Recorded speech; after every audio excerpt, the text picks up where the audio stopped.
Hello दोस्तों, welcome to prep. आज इस वीडियो में हम फार्म एक्ट्स 2020 के बारे में चर्चा करेंगे। फार्म एक्ट्स मीन्स कृषि कानून। ये 3 कानून जो अभी पास किए गए हैं। और दोस्तों, इस वीडियो में हम ये जानने की कोशिश करेंगे कि क्यों हमारे किसान भाई बहन प्रोटेस्ट कर रहे हैं। दोस्तों, आप देख रहे होंगे कि यह टॉपिक आजकल काफी न्यूज में है, काफी डिबेट्स हो रही है इसके ऊपर, काफी सारा कंफ्यूजन भी है लोगों के मन में। जैसे कि कुछ लोग कह रहे हैं कि ये कानून गेम चेंजर है, कुछ लोग कह रहे हैं कि ये काले कानून है, कुछ लोग कह रहे हैं कि इन कानूनों के माध्यम से किसानों की जमीनें चली जाएंगी। कुछ लोग कह रहे हैं कि ये लोग जो प्रदर्शन कर रहे हैं ये किसान ही नहीं है, कुछ और लोग इसमें जुड़ गए हैं। कुछ लोग ये भी कह रहे हैं कि ये आंदोलन केवल और केवल पंजाब एंड हरियाणा तक ही सीमित है। तो दोस्तों, काफी सारी तरह तरह की बातें हैं जो कि फैली हुई हैं। एंड दोस्तों, आज इस वीडियो में हम इन एक्ट्स के बारे में जानने की कोशिश करेंगे। और दोस्तों, सबसे अच्छा तरीका है इन एक्ट्स के बारे में जानने का कि हम एक्ट्स के प्रोविजंस के बारे में देखेंगे, उनमें क्या क्या मेंशन किया हुआ है, क्या उनकी मेरिट्स हैं, क्या डीमेरिट्स हैं, क्या क्या सोल्यूशंस हो सकते हैं, ताकि पूरी पिक्चर एकदम क्लियर हो जाए। और दोस्तों, उसके बाद हम ये समझने का प्रयास करेंगे कि ये कानून किसानों के पक्ष में है या फिर नहीं है। एंड दोस्तों, इसमें हम 2 चीजें ध्यान में रखेंगे। एक तो हमारा जितना भी डिस्कशन होगा ये एकेडमिक पॉइंट ऑफ व्यू से होगा, हम यहाँ पे बिल्कुल भी पॉलिटिक्स की बात नहीं करेंगे।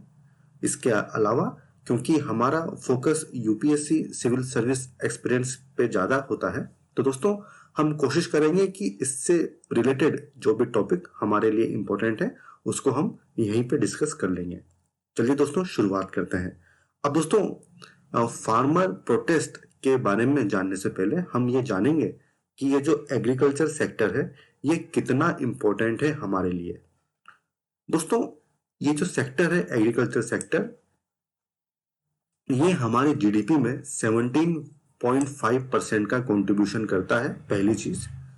दूसरी चीज, हमारे देश की लगभग आधी से ज्यादा वर्कफोर्स इस सेक्टर में काम करती है। तो दूसरा पॉइंट हुआ एम्प्लॉयमेंट। तो दोस्तों, ये एक ऐसा सेक्टर है जो कि आधे से ज्यादा वर्कफोर्स को रोजगार देता है एंड 17.5% कंट्रीब्यूशन करता है हमारे जीडीपी को। इसलिए ये सेक्टर काफी इंपॉर्टेंट हो जाता है।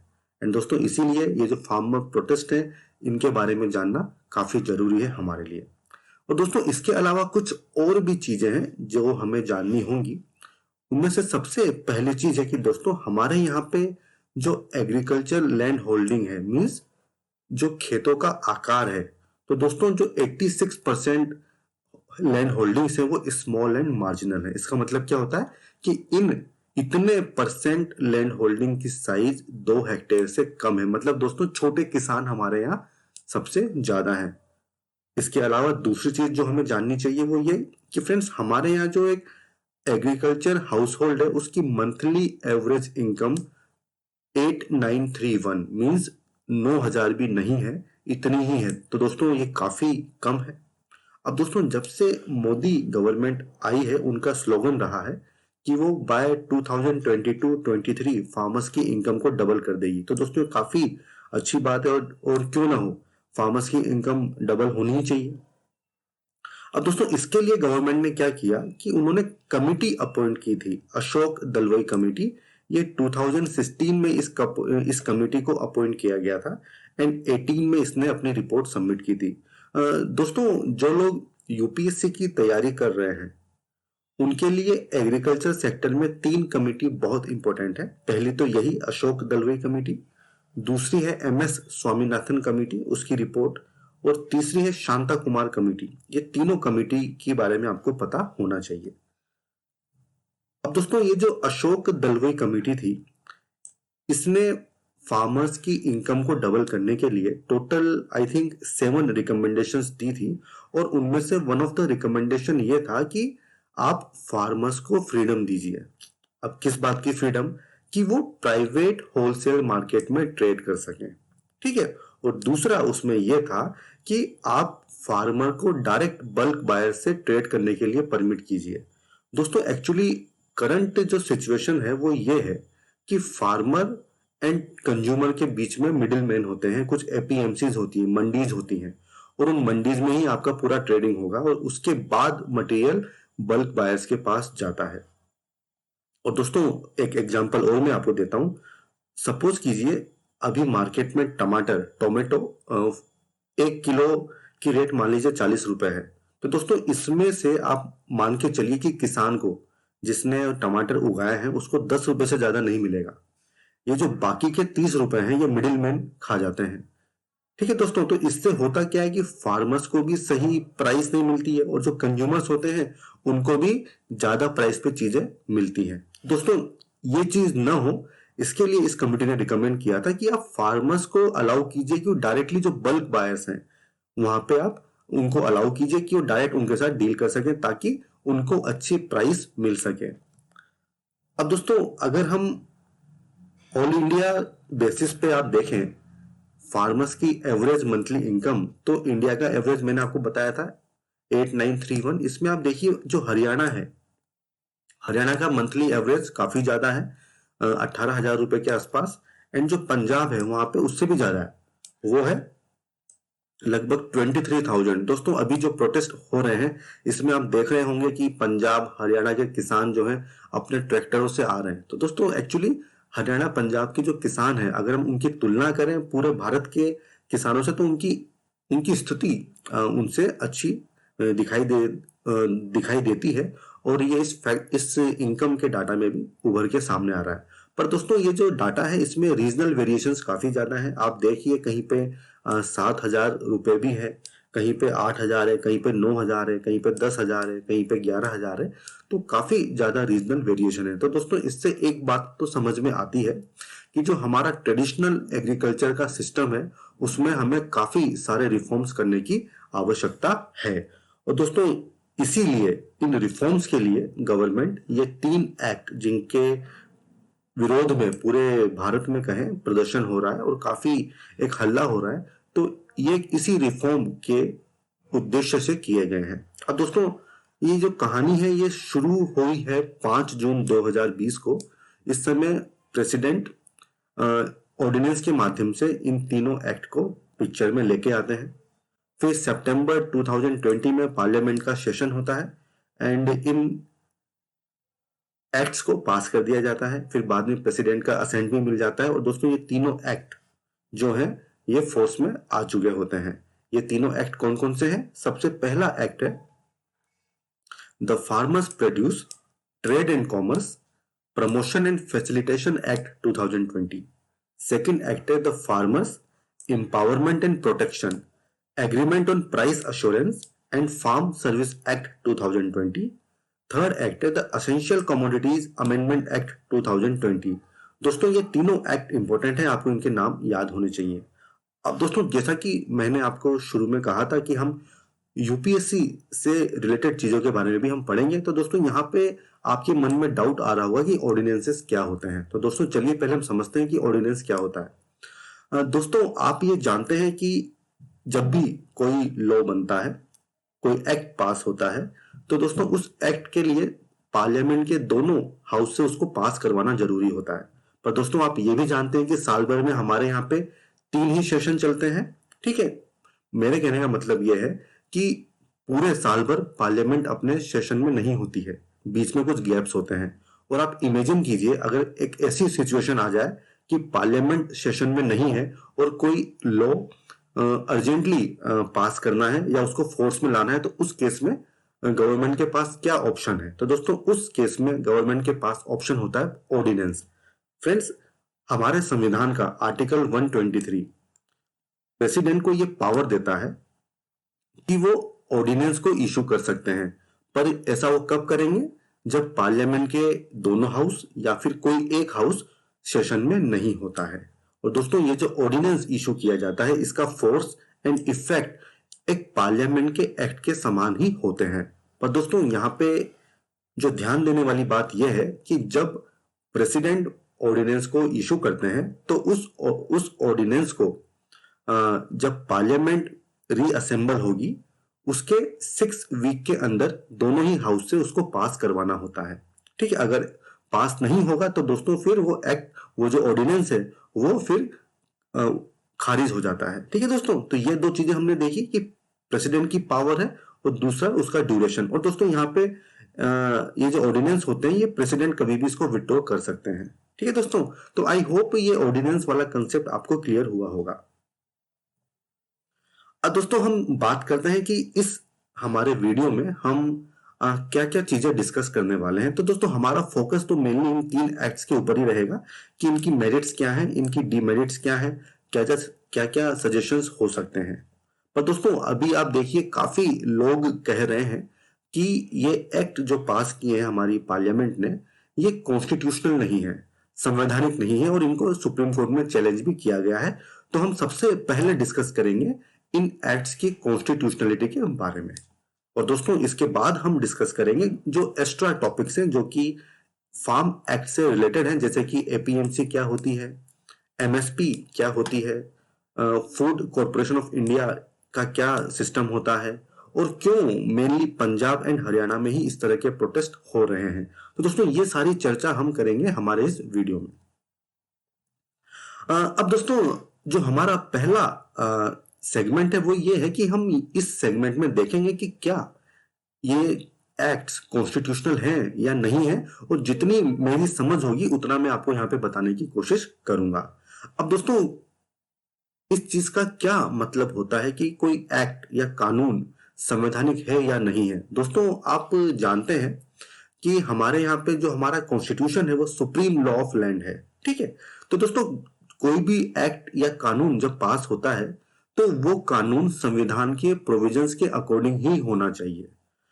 एक उदाहरण के तौर पे मैं आपको बता दूं, जैसे हमारे यहाँ पे freedom of religion article 25, 26, 27 and 28 में दी हुई है। तो दोस्तों अगर ऐसा कोई लॉ बनता है जो कि किसी व्यक्ति की फ्रीडम ऑफ रिलीजन को कर्टेल करता है या रिस्ट्रिक्ट करता है, तो दोस्तों उस केस में सुप्रीम कोर्ट उसको असंवैधानिक बता सकती है।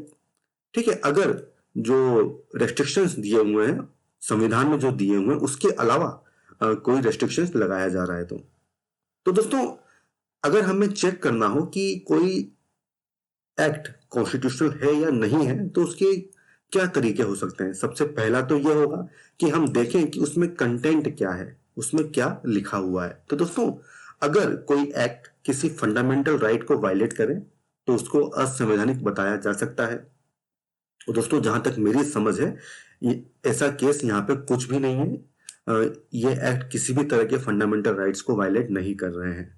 दूसरी जो चीज आती है वो आती है केशवानंद भारती केस 1973, जिसमें बेसिक स्ट्रक्चर डॉक्ट्राइन दी गई थी।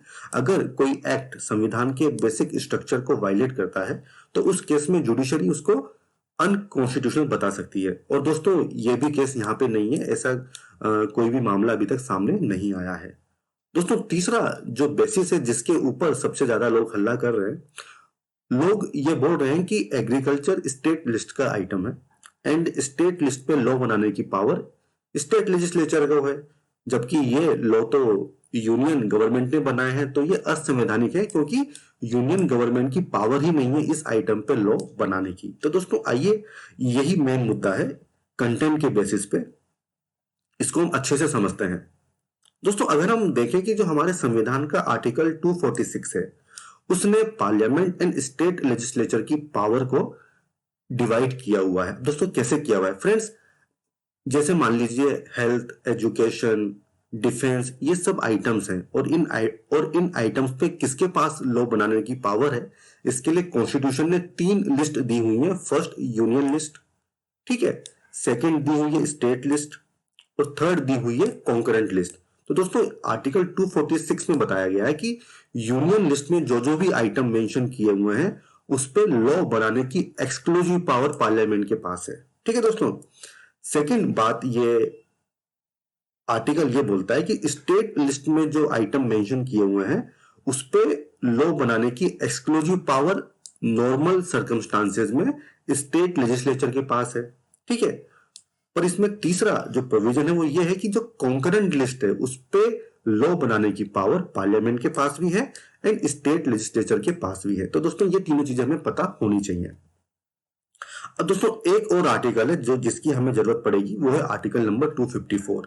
दोस्तों जैसा कि हमने आर्टिकल 246 में देखा कि कॉन्करेंट लिस्ट पे लॉ बनाने की पावर दोनों के पास है, पार्लियामेंट के पास भी एंड स्टेट लेजिस्लेचर के पास भी। तो दोस्तों आर्टिकल 244 पार्लियामेंट को कॉन्करेंट लिस्ट आइटम पे ओवरराइडिंग पावर देता है। मींस दोस्तों अगर कोई कॉन्करेंट लिस्ट पे पार्लियामेंट एंड स्टेट लेजिस्लेचर दोनों ही लॉ बना दें तो किसका लॉ प्रिवेल करेगा?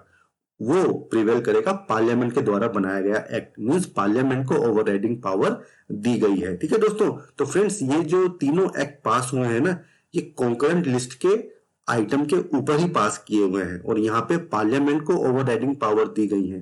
तो ये चीज आपको समझनी होगी। अब दोस्तों इसको हम थोड़ा और डिटेल में देखेंगे। फ्रेंड्स हमारा जो 7th शेड्यूल है जिसमें तीनों लिस्ट के बारे में काफी डिटेल में बताया हुआ है, उसमें अब स्टेट लिस्ट में एंट्री नंबर 14 में दिया हुआ है एग्रीकल्चर। मींस एग्रीकल्चर के ऊपर लॉ बनाने का अधिकार स्टेट को है। बहुत सही बात है। पर दोस्तों जो लोग ये कह रहे हैं कि पार्लियामेंट के पास पावर नहीं है, उनको संविधान की समझ थोड़ी सी कम है। अगर आप स्टेट लिस्ट का एंट्री नंबर 26 एंड 27 देखेंगे तो उसमें लिखा हुआ है trade and commerce with in the state, production supply and distribution of goods.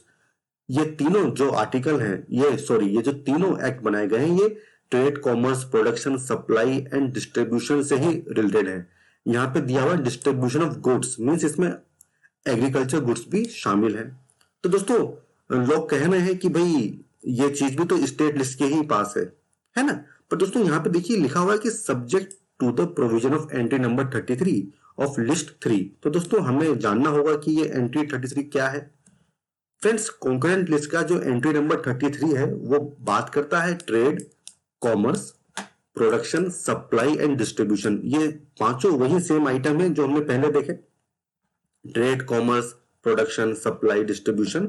और देखिए यहाँ पे एग्रीकल्चर भी शामिल किया हुआ है, जैसे कि food stuffs including oil seeds, oils, cattle fodder, raw cotton, raw jute. तो दोस्तों पार्लियामेंट ने जो लॉ बनाए हैं ये तीनों, ये कॉन्करेंट लिस्ट के आइटम नंबर 33 के बेसिस पे बनाए हैं। और दोस्तों आर्टिकल 254 ये पावर देता है पार्लियामेंट को कि उसके द्वारा बनाया गया लॉ प्रिवेल करेगा।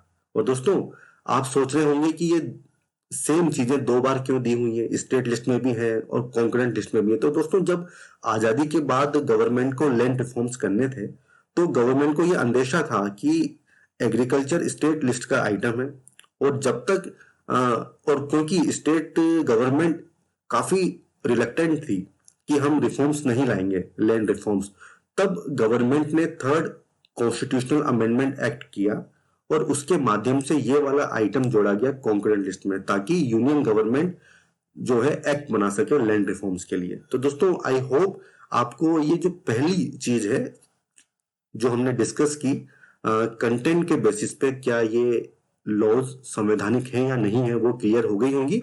और इसकी समरी ये है कि यूनियन गवर्नमेंट ने कॉन्करेंट लिस्ट के आइटम नंबर 33 के अंदर रह के ये सारे लॉ बनाए हैं। अब दोस्तों ये हमने देखा कंटेंट के बेसिस पे, लेकिन जो दूसरा तरीका होता है किसी लॉ की संवैधानिकता को देखने का, वो होता है प्रोसीजर, कि जिस प्रोसीजर से लॉ पास किया गया है क्या वो संवैधानिक है या नहीं है। और दोस्तों इस पॉइंट पे भी काफी हल्ला हुआ है। आप ये पिक्चर देख सकते हैं, ये राज्यसभा में जो हंगामा हुआ और फिर उसके बाद जो राज्यसभा के सांसद हैं उन्होंने धरना प्रदर्शन किया था। तो दोस्तों इसको भी हम अच्छे से समझते हैं। दोस्तों आपको पता है कि जब कोई लॉ बनता है तो उसको दोनों हाउस से क्लियर करवाना होता है और वहां पे मेजोरिटी से वोटिंग होती है। एंड फ्रेंड्स लोकसभा में रूलिंग पार्टी एनडीए के पास अच्छी खासी मेजोरिटी है, तो वहां पे इस बिल को पास करवाने में कोई दिक्कत हुई नहीं। पर जो मेन जो मुद्दा था वो था राज्यसभा में। और दोस्तों राज्यसभा में ना ही तो एनडीए के पास क्लियर मेजोरिटी है और ना ही जो अपोजिशन पार्टी है उसके पास क्लियर मेजोरिटी है। पर जनरली होता क्या है कि राज्यसभा में गवर्नमेंट मैनेज कर लेती है। वो कैसे? वो कुछ पार्टीज को से बात कर लेगी तो वो लोग एब्सटेन हो जाएंगे। अब दोस्तों मान लीजिए कि 245 हमारी राज्यसभा की स्ट्रेंथ होती है है ना। और आप मान के चलिए कि उसमें अगर आपको कोई बिल पास करवाना हो तो 123 लोगों का अप्रूवल चाहिए। और मान लीजिए आपने 3-4 पार्टी से बात कर ली और उसके मान लीजिए कि 45 जो एमपी है उन्होंने एब्सटेन कर दिया, तो अब क्या होगा, मेजोरिटी के लिए केवल 101 नंबर ही चाहिए। तो दोस्तों इस तरह से राज्यसभा में गवर्नमेंट मैनेज कर लेती है। तो दोस्तों वही यहाँ पे भी हुआ कि क्लियर कट मेजोरिटी थी नहीं, है ना। अब जब जो अपोजिशन पार्टी थी उन्होंने डिमांड किया कि आप इस बिल को सेलेक्ट कमेटी के पास भेजिए। दोस्तों एक कन्वेंशन है कि जब कोई बिल चर्चा में लाया जाता है तो उसको पहले सेलेक्ट कमेटी के पास भेज दिया जाता है। वहां पे क्या हुआ, कुछ कम नंबर होंगे, 10 या 15 लोग होते हैं जो कि उस बिल के ऊपर अच्छे से डिस्कशन करेंगे, उसका इन डेप्थ एनालिसिस करेंगे और अपनी रिपोर्ट सबमिट करते हैं ताकि हर पहलू के ऊपर चर्चा हो सके। पर दोस्तों जो प्रिसाइडिंग ऑफिसर थे उन्होंने इस डिमांड को डिनाई कर दिया। अब दोस्तों आपको पता होगा, मैंने आपको पहले बताया था कि जो ऑर्डिनेंस होता है वो जब पार्लियामेंट रीअसेंबल होती है उसके 6 वीक के अंदर आपको उसको अप्रूव करवाना होता है, ठीक है। अदरवाइज क्या होगा, वो ऑर्डिनेंस लैप्स हो जाएगा, ठीक है। और दोस्तों इसके बाद भी तरीका होता है सरकार के पास कि वो फिर से ऑर्डिनेंस ले आए, पर दोस्तों उसमें फिर क्या होता है, सुप्रीम कोर्ट का झंझट सामने आ जाता है। तो इसलिए गवर्नमेंट चाह रही थी कि इसी सेशन में ये बिल पास हो जाए, और अगर सेलेक्ट कमेटी के पास ये बिल चले जाते तो फिर डिले होता, है ना। तो फिर इस सेशन में बिल पास नहीं होते। इसलिए अब आप जानते हैं कि जो प्रिसाइडिंग ऑफिसर्स होते हैं वो भी गवर्नमेंट पार्टी से ही होते हैं, जो रूलिंग पार्टी है उसी के मेंबर ही होते हैं। तो सेलेक्ट कमेटी के पास नहीं भेजा गया, और जब वोटिंग हुई तो दोस्तों वोटिंग भी वॉइस वोट से हुई। और दोस्तों जब ऐसा होता है कि पिक्चर क्लियर नहीं है कि कितने लोग समर्थन में होंगे, कितने लोग विपक्ष में होंगे, तो उस समय वॉइस वोट नहीं करवाना चाहिए ना। उस समय जो भी आपका जनरल प्रोसीजर होता है वोटिंग का वो करवाना चाहिए, पर ऐसा यहाँ पे नहीं हुआ। यहाँ पे वॉइस वोट के आधार पे वोटिंग हुई एंड प्रिसाइडिंग ऑफिसर ने बिल को पास मान लिया। तो दोस्तों यही मेन सोर्स ऑफ कॉन्फ्लिक्ट था, और इसी की वजह से भी कुछ लोग सुप्रीम कोर्ट में गए कि प्रोसीजर को फॉलो नहीं किया गया है। अब दोस्तों यहाँ पे हमें आर्टिकल 122 को देखना होगा। आर्टिकल 122 ये बोलता है कि the validity of any proceedings in parliament shall not be called in question on the ground of any alleged irregularity of procedure. जी हाँ दोस्तों, पार्लियामेंट के अंदर अगर कोई प्रोसीजर में इर्रेगुलरिटी है तो दोस्तों उसके लिए आप सुप्रीम कोर्ट या किसी भी तरह की जुडिशरी के पास नहीं जा सकते हैं। पार्लियामेंट के अंदर प्रोसीडिंग से रिलेटेड सारे मामले प्रिसाइडिंग ऑफिसर ही डिसाइड करता है, और किसी भी कोर्ट को पावर नहीं है पार्लियामेंट की प्रोसीडिंग की वैलिडिटी को क्वेश्चन कर सके। तो दोस्तों पार्लियामेंट के अंदर, राज्यसभा के अंदर जो भी कुछ हुआ वो सब जिम्मेदारी है प्रिसाइडिंग ऑफिसर की। एक बार उसने जो डिसीजन ले लिया वो फाइनल है, ठीक है। कोई भी कोर्ट उसमें किसी भी तरह का क्वेश्चन नहीं कर सकता है। तो दोस्तों अगर मैं आपसे बात करूं इन बिलों के बारे में, तो दोस्तों अगर हम देखें कानूनी रूप से या संवैधानिक रूप से तो ये बिल पास सही तरीके से करवाए गए हैं। बट हाँ, आप कह सकते हैं कि मोरल ग्राउंड पे या नैतिक ग्राउंड पे ये एक्ट सही से पास नहीं हुए हैं। अब दोस्तों जैसा कि आप जानते हैं, एक बहुत ही फेमस कहावत है कि न्याय केवल होना ही नहीं चाहिए बल्कि होता हुआ दिखना भी चाहिए, ठीक है। मीन्स प्रोसेस भी काफी इंपॉर्टेंट होता है। और दोस्तों जिस तरह से ये बिल पास किए गए, सबसे पहली चीज कोरोना पेंडेमिक के बीच में, दूसरी चीज किसी भी पार्टी को या फिर जो फार्मर्स एसोसिएशन होती है उनको पिक्चर में नहीं लिया गया, उनके साथ डिस्कशन नहीं किए गए, और जिस तरह से एक ही दिन में 3-4 घंटे की डिबेट के बाद ही इन एक्ट्स को, इन बिल्स को पास कर दिया गया, उसकी वजह से एक मैसेज गया लोगों में कि सरकार की इंटेंशन सही नहीं है। ऐसा मुझे लगता है कि जिस तरह से ये बिल पास किए गए वो तरीका सही नहीं था, और गवर्नमेंट को लोगों से अच्छे से उनकी ओपिनियन लेनी चाहिए थी, उनसे बात करनी चाहिए थी, उनके व्यू पॉइंट को कंसिडर करना चाहिए था, अपोजिशन से भी बात करनी चाहिए थी। और क्योंकि दोस्तों इतना बड़ा रिफॉर्म है तो किसी कमेटी के पास भी भेजना चाहिए था, बट दोस्तों ये सब नहीं किया। गवर्नमेंट को लगा कि हम इतना बड़ा रिफॉर्म कर रहे हैं तो हल्ला होगा, ठीक है। बट क्योंकि अभी कोरोना पेंडेमिक चल रहा है, लोग अभी बाहर भी नहीं आएंगे, प्रदर्शन नहीं करेंगे, तो अगर ये बिल किसी और समय पास होता तो काफी हल्ला होता। और इस समय जो है, क्योंकि कोरोना चल रहा है, तो थोड़े कम हल्ले में ही हम ये बिल पास करवा लेंगे। बट दोस्तों, अभी जितना प्रदर्शन हो रहा है उससे लगता है कि गवर्नमेंट का जो अंदेशा था वो सही नहीं था। अभी भी काफी लोग प्रोटेस्ट कर रहे हैं। तो दोस्तों, ये हमारे वीडियो का पहला सेगमेंट हमने कंप्लीट किया है, जहां पे हमने ये देखा कि संवैधानिक रूप से ये बिल सही है ना। और जो लोग कह रहे हैं कि अ, ये बिल अनकॉन्स्टिट्यूशनल है, भले वो कंटेंट के बेसिस पे या फिर प्रोसीजर के बेसिस पे, तो वो चीज सही नहीं है। फ्रेंड्स, अब हम हमारे सेकंड सेक्शन की ओर बढ़ेंगे और यहाँ पे हम तीनों एक्ट्स के बारे में डिटेल में बात करने वाले हैं। पर दोस्तों, उससे पहले हम बात करेंगे एपीएमसी की। इन एक्ट्स को समझने के लिए हमें एपीएमसी को समझना काफी जरूरी है। तो दोस्तों, सबसे पहले ये होती क्या है फ्रेंड्स? ये होती है मंडियां, जहां पे फार्मर्स अपने प्रोड्यूस को बेचता है। इसको बोला जाता है एग्रीकल्चरल प्रोड्यूस मार्केट कमिटी। अब दोस्तों, सबसे पहली बात जो माइंड में आती है कि एपीएमसी क्यों बनाई गई है।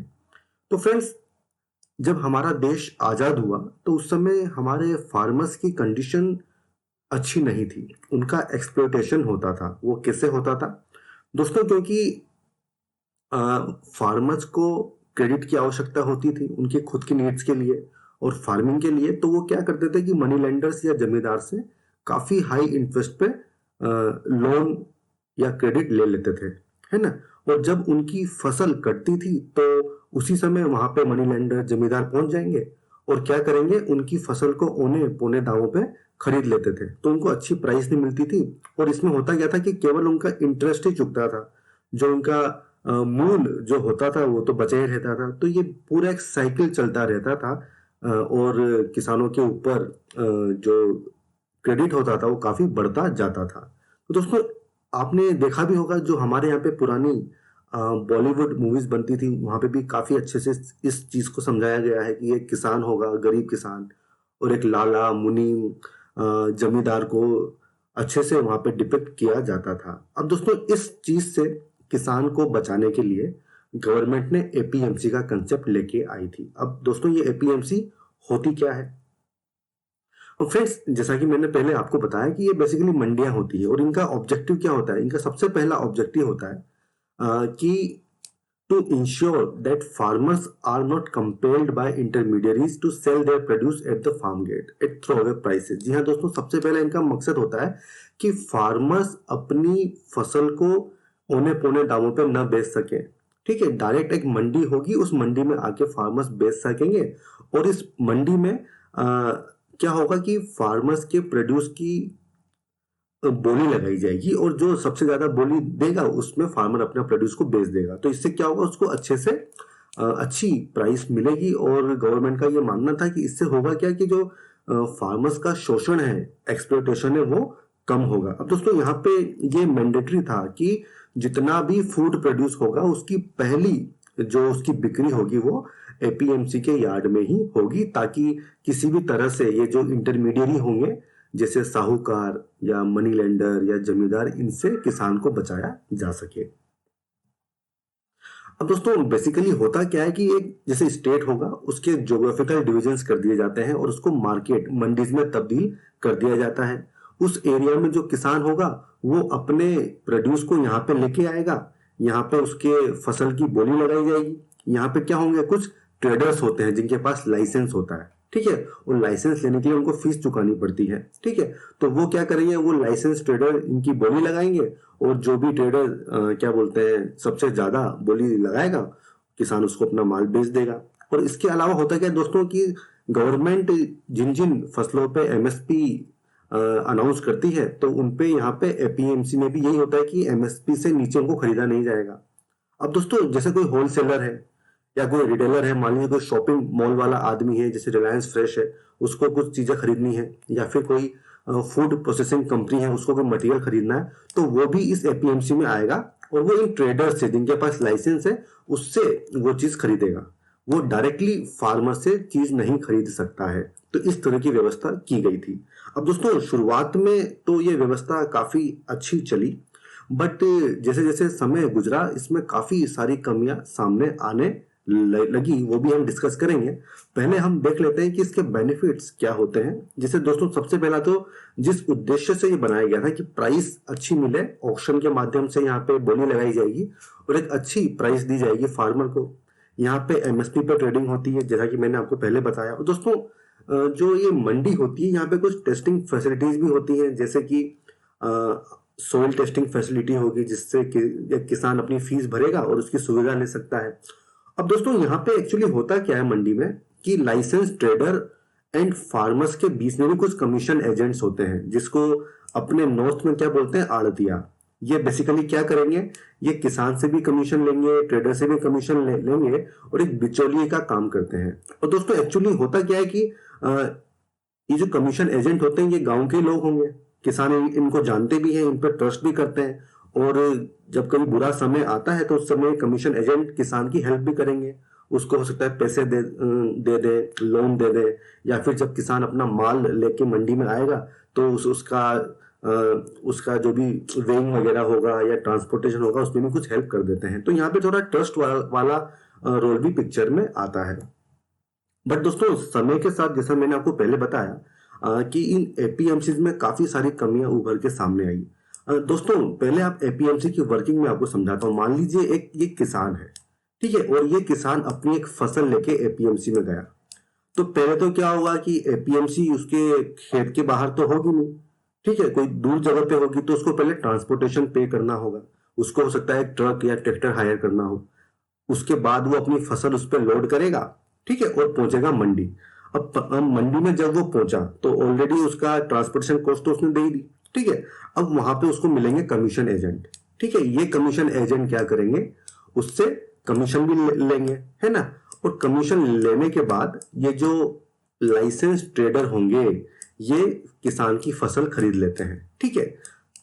इसके बाद जो बल्क बायर्स होंगे, जैसे कि मान लीजिए शॉपिंग मॉल हुआ या फूड प्रोसेसिंग इंडस्ट्री हुआ, ये लोग क्या करेंगे, ये आएंगे मंडी में और इस ट्रेडर से माल खरीदेंगे। तो दोस्तों ये पूरी सीरीज यहाँ पे चलती है। तो देखिए दोस्तों, जो एंड कंज्यूमर है वो तो इसके बाद यहाँ पे आएगा। जैसे कि हम लोग तो यहाँ पर हैं, पर बीच में ये 3 लोग हैं, ठीक है।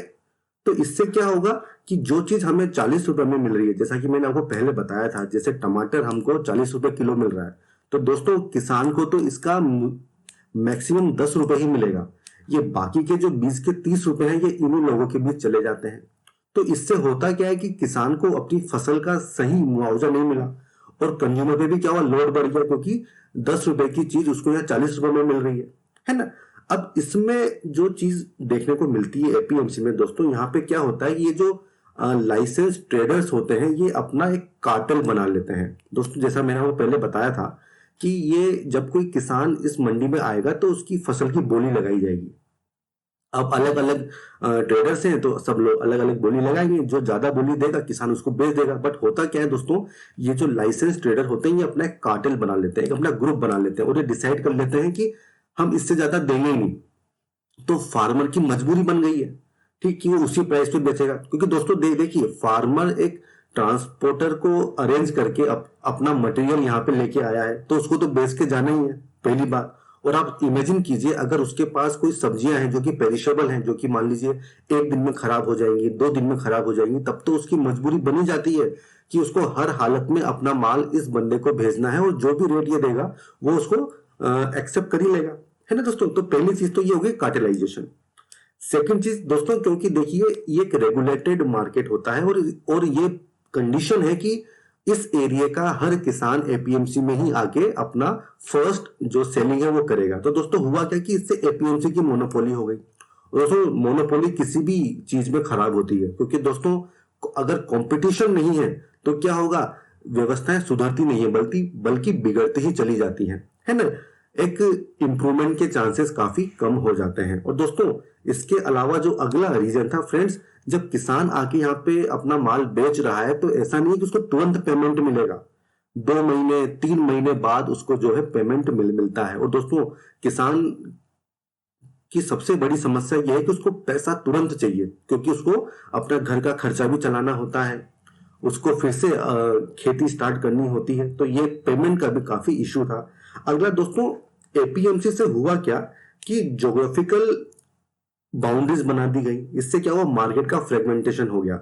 मतलब एक किसान एक ही मार्केट में आके बेच सकता है, वो दूसरी एपीएमसी में भी नहीं जा पाएगा क्योंकि वो अलाउड नहीं है। तो जो भी रेट उसको उसकी एपीएमसी में मिलेगी वही उसको लेनी होगी, तो इससे मार्केट का फ्रेगमेंटेशन हुआ। अब दोस्तों अगला जो इश्यू था एपीएमसी का वो ये है कि कैस्केडिंग इफेक्ट। फ्रेंड्स, जैसा कि मैंने आपको बताया कि ये अपना किसान है और ये हम हैं अल्टीमेट बायर, बीच में इतने सारे लोग हैं। इसके अलावा इस कमीशन एजेंट का भी कमीशन है, इसके अलावा ट्रेडर को भी मार्केट फी वगैरह देनी पड़ती है, कुछ रूरल डेवलपमेंट फीस देनी होती है, इसके अलावा जैसे फार्मर है उसको ट्रांसपोर्टेशन का भी पैसा देना पड़ रहा है। तो जो ओरिजिनल प्राइस है उसके ऊपर भी काफी चीजें प्राइस में जुड़ जाती हैं, जैसे कि फीस हो गया, कमीशन हो गया, और ये सभी जो बर्डन होता है ये कौन कैरी करेगा, या तो किसान करेगा या फिर एंड में कंज्यूमर करता है। तो इससे क्या होगा, चीजों की रेट बढ़ जाती है ना। जैसे पेरिशेबल प्रोडक्ट है, मैंने आपको बताया कि औने पौने दामों पे उसको बेचना पड़ता है ना। अब दोस्तों जो प्रोसेसर है, जैसे मान लीजिए जो बल्क बायर्स हैं, जैसे मान लीजिए फूड प्रोसेसिंग इंडस्ट्री के लोग हैं जिनको बल्क में आइटम चाहिए होगा, या जो ऐसे कंपनी वाले हैं जो कि एक्सपोर्ट कर रहे हैं चीजों को, तो उनका भी नुकसान है क्योंकि उनको डायरेक्ट किसान से परचेज नहीं करना पड़ रहा है। वो ये जो लाइसेंस ट्रेडर्स होंगे इन्हीं से वो परचेज करेंगे। अब दोस्तों ये तो अपना प्रॉफिट लेने के बाद ही बचेगा ना, तो ये जो कंपनी है इसको भी चीज महंगी मिल रही है, तो इससे क्या हो रहा है कि इन लोगों का भी घाटा हो रहा है ना। अब दोस्तों इसके अलावा, क्योंकि मैंने आपको बताया कि एपीएमसी की मोनोपोली है, तो यहाँ पे होता क्या है कि इनके पास स्टोरेज की व्यवस्था नहीं होती, और जो भी सुविधाएं चाहिए होती हैं एपीएमसी को सही रूप से चलाने के लिए वो भी इनके पास नहीं है।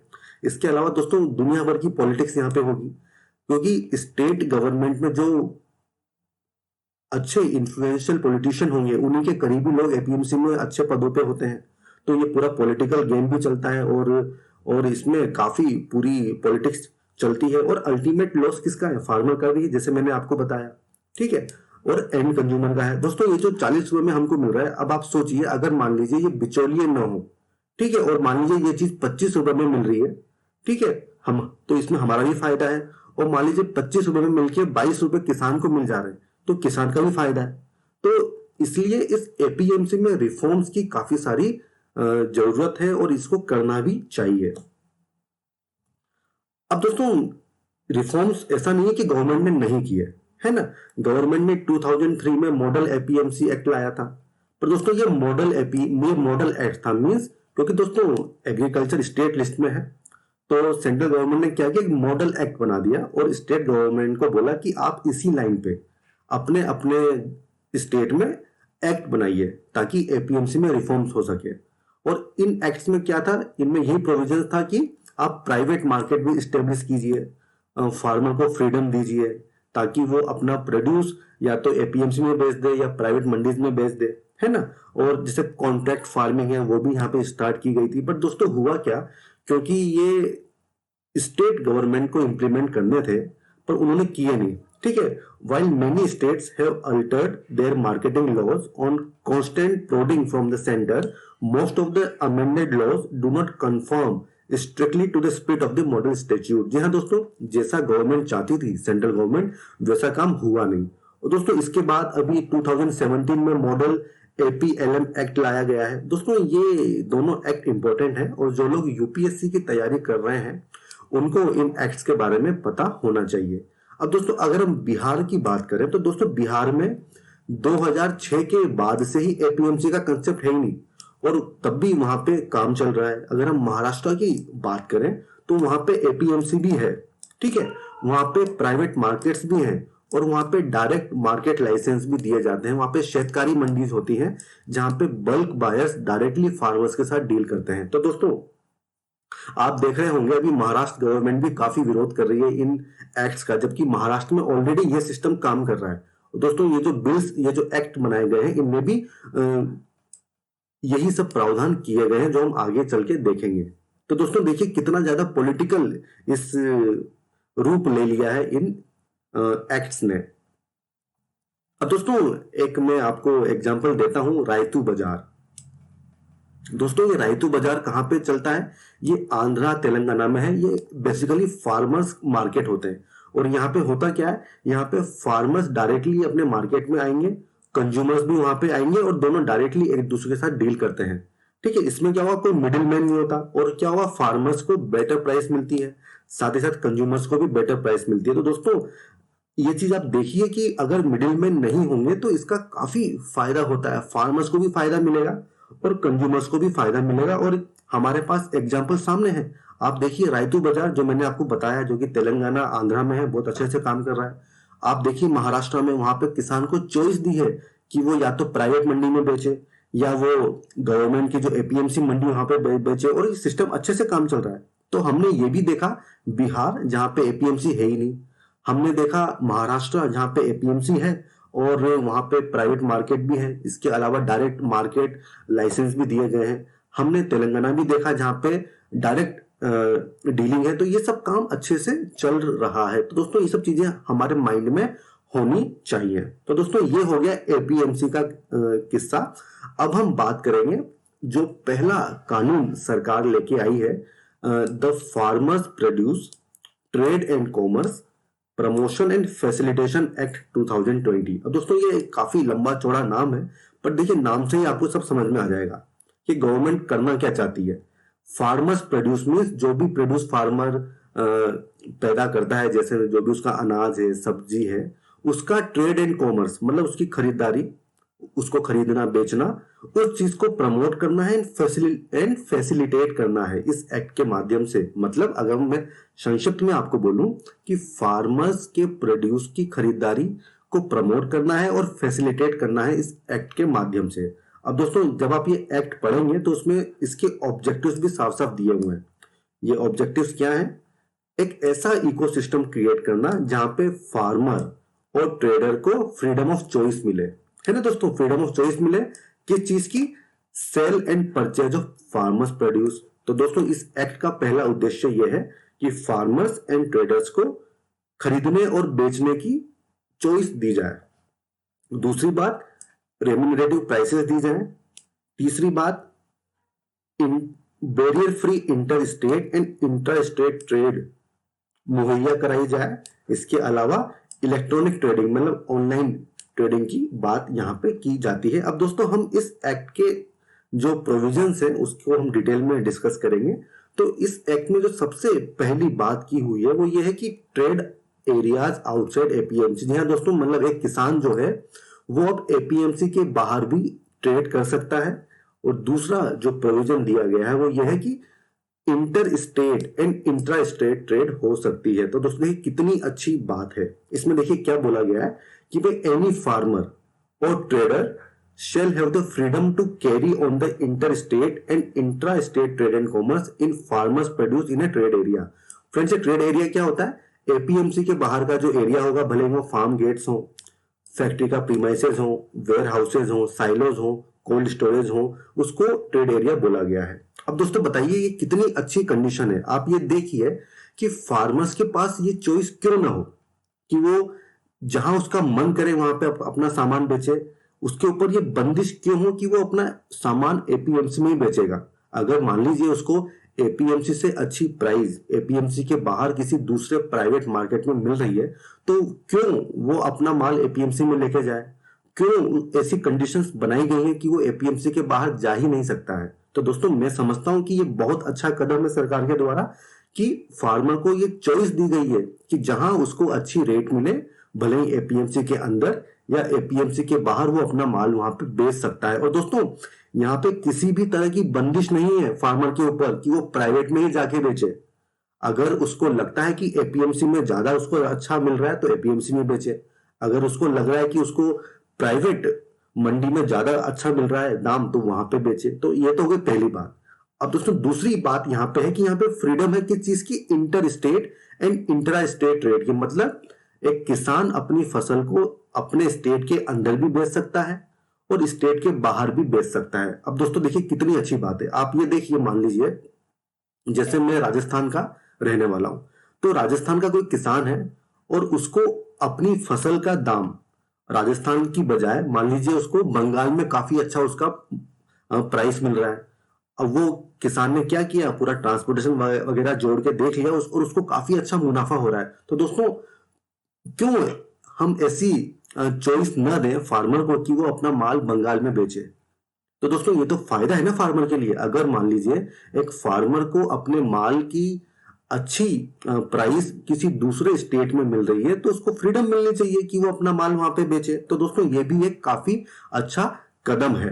अब दोस्तों इसमें देखिए दूसरी जो चीज है वो ये है पेमेंट कंडीशन। ये भी देखिए दोस्तों काफी अच्छी यहाँ पे पेमेंट कंडीशन है कि जो ट्रेडर होगा उसको किसान को सेम डे पेमेंट करना है। मतलब जैसे ही आपने डिलीवरी ली उसी समय आपको पेमेंट करना है। दोस्तों कोई भी पार्टी देखिए इस पॉइंट को हाईलाइट नहीं कर रही है। सेम डे पेमेंट की सुविधा है। एपीएमसी में क्या होता था कि 2 महीने 3 महीने का डिले आपको देखने को मिलता है, जबकि यहाँ पे सेम डे पेमेंट है। और दूसरी कंडीशन ये कि मान लीजिए कोई प्रोसीजरल डिले है, मान लीजिए कि बैंक बंद है या कोई सरकारी छुट्टी है, तो उस केस में मैक्सिमम 3 वर्किंग डे के अंदर आपको पेमेंट करना है और डिलीवरी के टाइम पे ही आपको रिसिप्ट देनी होगी कि कितना ड्यू पेमेंट है। तो दोस्तों ये भी जो प्रोविजन है ये फार्मर के हित में है। तो दोस्तों ये ट्रेड एरियाज आउटसाइड एपीएमसी बहुत अच्छी बात है। Inter state intra state trade ये भी बहुत अच्छी बात है। पेमेंट और जो पेमेंट कंडीशन इस एक्ट में मेंशन की वो भी काफी अच्छा है फार्मर्स के लिए।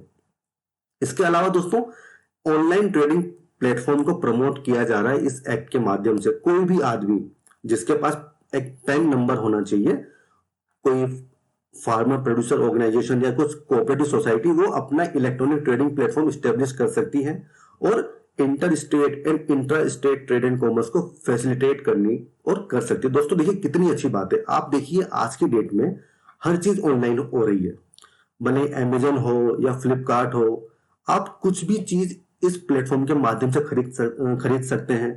और ऐसी भी बहुत सारी वेबसाइट्स हैं, प्लेटफॉर्म्स हैं जहां पे आप अपना माल बेच सकते हैं। तो दोस्तों ये सुविधा किसान को क्यों न दी जाए। मान लीजिए एक किसान है जिसके पास कुछ उसने कुछ फसल उसके पास है, जैसे मान लीजिए उसके पास सेब है, अच्छे खासे क्वांटिटी में है, ठीक है, उसकी क्वालिटी उसको पता है। और एक ऐसा ऑनलाइन प्लेटफॉर्म, मान लीजिए एक ऑनलाइन ऐप उसके पास है जिसमें उसको पता चले कि भारत के किस किस राज्य में उसके सेब की, उस क्वालिटी के सेब की अच्छी डिमांड है, जहां पे उसको अच्छी प्राइस मिल रही है। उसी ऐप में एक ऐसा भी सिस्टम है जो बता दे कि ट्रांसपोर्टेशन कॉस्ट कितनी आएगी, है ना। तो अब किसान को पता है कि अगर वो ये अपना सेब ऑनलाइन प्लेटफॉर्म के माध्यम से उस स्टेट में बेचेगा तो उसको इतना फायदा होगा। तो दोस्तों ये सुविधा उस फार्मर को क्यों नहीं मिलनी चाहिए। ये चीज मेरे समझ में बिल्कुल नहीं आ रही है कि क्यों लोग इस चीज का विरोध कर रहे हैं। मतलब जो सुविधा दूसरे सेक्टर में, दूसरी इंडस्ट्रीज को अवेलेबल है, मान लीजिए आप जूते का आपकी दुकान है, तो दोस्तों आप अपना जूता पूरे भारत में कहीं पर भी बेच सकते हैं, ठीक है, ऑनलाइन प्लेटफॉर्म के माध्यम से। तो ये सुविधा किसान को क्यों ना मिले दोस्तों। तो मेरे हिसाब से तो ये जो प्रोविजन है ये भी काफी अच्छा प्रोविजन है। अब दोस्तों इसमें अगला जो प्रोविजन है एक्ट में वो ये है कि नो मार्केट फी, कि ये जो प्राइवेट मंडी बनाई जाएगी, ठीक है, यहाँ पे किसी भी तरह की मार्केट फी, सेस या लिवाई को इंप्लीमेंट नहीं किया जाएगा। मींस स्टेट गवर्नमेंट किसी भी तरह का टैक्स यहाँ पर नहीं लगा सकती है। तो दोस्तों देखिए ये प्रोविजन सही नहीं है। इसमें क्या है, इसमें जो प्राइवेट मंडी होगी उसको एडिशनल सपोर्ट दिया जा रहा है गवर्नमेंट की तरफ से। अब दोस्तों यहाँ पे देखिए गवर्नमेंट की जो मुझे लगता है उसकी मंशा क्या रही होगी कि अगर स्टेट गवर्नमेंट इन मार्केट्स पे फीस लगा देगी और मान लीजिए ज्यादा फीस लगा देगी तो उससे होगा क्या कि प्राइवेट मंडी में व्यापार करना महंगा हो जाएगा। तो इस चीज से रोकने के लिए ये वाला चीज लाया गया कि कोई मार्केट फी नहीं रहेगी। बट इससे हुआ क्या दोस्तों, इससे क्या होगा कि एपीएमसी को लेवल प्लेइंग फील्ड नहीं मिलेगा, ठीक है, क्योंकि एपीएमसी में तो क्या आपको टैक्स देना पड़ रहा है, वहां पे फी लग रही है, तो वहां पे चीजें महंगी होंगी। जबकि प्राइवेट जो मंडी होगी वहां पे ये सब चीजें नहीं होंगी, तो वहां पे क्या होगा, वहां पे चीजें सस्ती होंगी। तो ऐसा अंदेशा है कि इससे होगा क्या कि धीरे धीरे समय के साथ ये एपीएमसी बंद हो जाएंगी। और दोस्तों अगर एपीएमसी बंद हो जाएंगी तो उसके बाद होगा क्या कि प्राइवेट मोनोपोली हो जाएगी और उसके बाद गवर्नमेंट का कंट्रोल नहीं रहेगा। तो ये एक मुद्दा है जो कि वैलिड मुद्दा है और गवर्नमेंट को इस पर कुछ करना चाहिए। तो दोस्तों ये जो मार्केट फी नहीं लगा के गवर्नमेंट ने गलत काम, एक गलत मैसेज देने की कोशिश की है। अब दोस्तों इसमें अगला जो प्रोविजन है वो डिस्प्यूट रेजोल्यूशन प्रोसेस। मान लीजिए दोस्तों अगर फार्मर एंड जो उसका ट्रेडर है उसके बीच में कोई डिस्प्यूट हो जाएगा तो उसका सोल्यूशन कैसे होगा, इसके लिए एक प्रोसेस दिया हुआ है। दोस्तों ये पावर दी हुई है एसडीएम को। उस एरिया का जो एसडीएम होगा वो सबसे पहले क्या करेगा, एक कॉन्सिलिएशन बोर्ड बनाएगा। मतलब वो कोशिश करेगा कि सबसे पहले समझौते से, बातचीत से यह मसला सुलझाया जाए। इसके लिए वो एक बोर्ड बनेगा जिसमें मैक्सिमम 5 लोग होंगे। एक तो चेयरपर्सन होगा, वो एसडीएम के ऑफिस का कोई बंदा होगा। इसके अलावा दोनों तरफ से एक एक या दो लोग वहां पे बुलाए जाएंगे, उनके बीच में बातचीत होगी और अगर मान लीजिए मैटर सुलझ जाता है तो एक मेमोरेंडम ऑफ सेटलमेंट तैयार होगा जो कि एक बाइंडिंग एग्रीमेंट होगा दोनों पक्षों के लिए, और कोई अपील यहाँ पे नहीं होगी। ठीक है, तो दोस्तों ये पहला है। अगर मान लीजिए कि इस चीज से 30 दिन के अंदर मैटर सेटल नहीं होता है तो आप डायरेक्टली एसडीएम को अप्रोच कर सकते हैं और वो एसडीएम अपनी पावर्स का यूज करके 30 दिन के अंदर इस मैटर को सॉल्व करेगा। ठीक है दोस्तों, और उसके बाद यहाँ पे अपील करने का भी प्रोविजन दिया गया है। अब अपील किसके सामने होगी, कलेक्टर या कोई एडिशनल कलेक्टर जो कि नॉमिनेट किया गया है कलेक्टर के द्वारा, उसके पास जाके आप अपील कर सकते हैं और वो भी 30 दिन के अंदर डिसीजन लेगा। तो दोस्तों कोशिश की गई है कि 3-4 महीने के अंदर यह मैटर सुलझाया जाए। अब दोस्तों इसमें किसी भी तरह के जुडिशियल इंटरवेंशन को रोका गया है, क्योंकि दोस्तों देखिए जुडिशरी में क्या होता है, आपको वकील हायर करना होगा।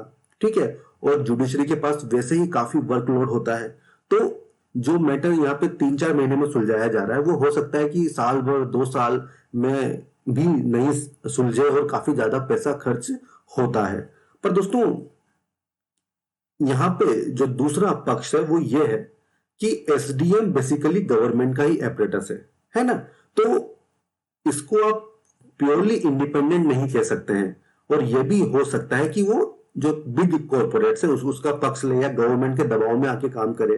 तो इसलिए यहाँ पे डिमांड ये है कि जुडिशियल इंटरवेंशन होना जरूरी है, क्योंकि जुडिशरी इंडिपेंडेंट होती है, उस पर गवर्नमेंट का इतना प्रेशर नहीं चलता है। इसलिए गवर्नमेंट को इस प्रोसेस में कुछ अमेंडमेंट करने चाहिए और जुडिशरी को बीच में लाना चाहिए। अब दोस्तों यहाँ पे ये भी कहा गया है कि ये जो एसडीएम का ऑर्डर होगा ये एक सिविल कोर्ट के ऑर्डर की भांति काम करेगा, और no civil court shall jurisdiction जो हम पहले ही बात कर चुके हैं। अब दोस्तों अगला इसमें प्रोविजन दिया हुआ है वो पेनल्टीज का। दोस्तों एसडीएम जो भी ऑर्डर निकालेगा रिकवरी का या पेनल्टी का, तो उसमें पेनल्टी का प्रोविजन है कि 25,000 से लेके 5 लाख तक की पेनल्टी वो लगा सकता है। और अगर मान लीजिए जो कॉन्ट्रावेंशन है वो कंटिन्यूस नेचर का है तो पर डे के हिसाब से भी 5,000 रुपए की पेनल्टी यहाँ पे लगाई जाएगी। तो आई थिंक ये भी एक अच्छा प्रोविजन है। इसके अलावा दोस्तों कुछ प्रोविजंस ऐसे हैं जो कि सेंट्रल गवर्नमेंट की विल पे डिपेंड करते हैं, जैसे कि एक price information and market intelligence system central government develop कर सकती है, जिससे कि किसानों को इंफॉर्मेशन दी जाए कि कहाँ पे क्या प्राइस चल रही है। ठीक है, इसके अलावा दोस्तों अब देखिए इलेक्ट्रॉनिक रजिस्ट्रेशन फॉर ट्रेडर, इसको मे प्रिस्क्राइब, मतलब सेंट्रल गवर्नमेंट चाहे तो वो ऐसा भी कर सकती है। एंड जो इलेक्ट्रॉनिक ट्रेडिंग प्लेटफॉर्म होंगे उसके लिए रूल्स भी बना सकती है सेंट्रल गवर्नमेंट। तो दोस्तों ये मेन प्रोविजन हैं जो कि इस एक्ट में दिए गए हैं। हमने काफी डिटेल में हर एक प्रोविजन को देखा है और आपको समझाने की कोशिश करी है कि कौन सा प्रोविजन किस हद तक सही है या गलत है। अगर हम बात करें इस एक्ट की मेरिट क्या है, तो दोस्तों सबसे पहली जो मेरिट है वो तो कंपटीशन है। दोस्तों एपीएमसी के साथ साथ अगर मान लीजिए प्राइवेट मंडीज भी हैं और ऑनलाइन प्लेटफॉर्म्स भी हैं, तो इससे क्या कंपटीशन एक रहेगा। दोस्तों कंपटीशन मोनोपोली से काफी अच्छा होता है, क्योंकि यहाँ पे क्या होगा कि जो भी बेटर प्राइसेस होंगी वो किसान को मिलेंगी। इससे किसान का भी फायदा होगा, इससे जो एंड कंज्यूमर है उसका भी फायदा होगा। अब दोस्तों जैसा कि मैंने बताया कि अगर किसान के पास बेटर चॉइस होगी तो दोस्तों चॉइस से होता क्या है कि फार्मर को वॉइस भी मिलेगी, उसकी बार्गेनिंग पावर बढ़ेगी। अगर उसको एपीएमसी में कम रेट मिल रही है तो वो बार्गेन दूसरी जगह जाके बार्गेन कर सकता है। और दोस्तों यहाँ पर डायरेक्ट ट्रेडिंग होगी, मिडिल मैन होगा नहीं, तो ये मैं आपको पहले समझा चुका हूं। Inter state inter state trading को प्रमोट किया जा रहा है, ये होना भी चाहिए, ताकि होगा क्या कि जहां पे अच्छी रेट मिल रही है वहां पे बेचे। अब दोस्तों इससे होगा क्या कि इनोवेटिव प्रैक्टिसेस, जी हाँ दोस्तों, मान लीजिए राजस्थान का एक किसान है, उसने ऑनलाइन देखा कि महाराष्ट्र में इस चीज की, इस फसल की आवश्यकता है और राजस्थान में उस फसल को उगाने की सारी सुविधाएं उपलब्ध है और उसकी जितनी भी टेक्निक्स है वो इंटरनेट पे उपलब्ध है। और मान लीजिए अगर वो व्यक्ति उस फसल को उगाता है और उसको महाराष्ट्र में बेच देता है तो उसको काफी अच्छा दाम मिल रहा है। तो इससे होगा क्या कि इनोवेटिव प्रैक्टिसेस बढ़ेंगी, जैसे कि अभी ऑर्गेनिक फार्मिंग का काफी चलन चल रहा है, तो उसको भी इससे फायदा मिलेगा, क्योंकि दोस्तों ऑर्गेनिक फार्मिंग के ग्राहक अभी कम है, वो इससे बढ़ेंगे, लोगों को पता चलेगा। तो इससे क्या होगा कि कृषि के क्षेत्र में इनोवेशन होगी, जिसकी हमको बहुत ज्यादा जरूरत है। एंड दोस्तों सबसे आखिरी बात कि इससे एग्रीकल्चर में प्राइवेट इन्वेस्टमेंट बढ़ेगा। दोस्तों आप जानते हैं कि हमारे एग्रीकल्चर में काफी सारे इन्वेस्टमेंट की आवश्यकता है, बट गवर्नमेंट के पास फंड्स की शॉर्टेज होती है, और अगर प्राइवेट इन्वेस्टमेंट बढ़ेगा इस क्षेत्र में तो कहीं ना कहीं इससे फायदा सभी लोगों का होगा। दोस्तों हम बात करेंगे इसकी डीमेरिट्स क्या हैं। अब दोस्तों क्योंकि यहाँ पे आप देखिए एपीएमसी पे टैक्सेस हैं, बट जो प्राइवेट मंडी है वहां पे टैक्सेस नहीं है, तो इससे सेम लेवल प्लेइंग फील्ड नहीं मिल रहा है। तो इससे हमने पहले भी डिस्कस किया कि इससे होगा क्या कि एपीएमसी बंद हो जाएंगी, है ना, और प्राइवेट मोनोपोली हो जाएगी, जो कि लॉन्ग रन में किसान के लिए नुकसानदायक है। अब दोस्तों एपीएमसी का काम केवल और केवल ऑक्शन करना, चीजों को खरीदना बेचना नहीं है, वहां पे बहुत सारे लोग ऐसे हैं जिनको रोजगार मिलता है, जैसे आड़तियां हैं, ट्रेडर्स हैं, और भी बहुत सारा स्टाफ होता है, तो उसकी एम्प्लॉयमेंट पे इस पे इफेक्ट पड़ेगा, है ना दोस्तों।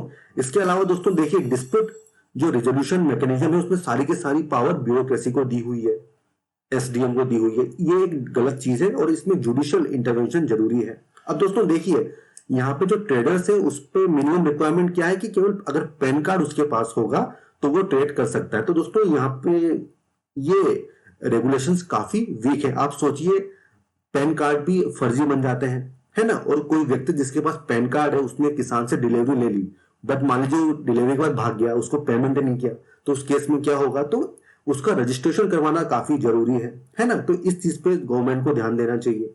इसके अलावा दोस्तों देखिए इंटर स्टेट इंट्रा स्टेट की बात की है, बट ये ट्रांसपोर्टेशन एंड स्टोरेज कॉस्ट किस तरह से मैनेज की जाएंगी वो एक इसमें देखना होगा गवर्नमेंट को।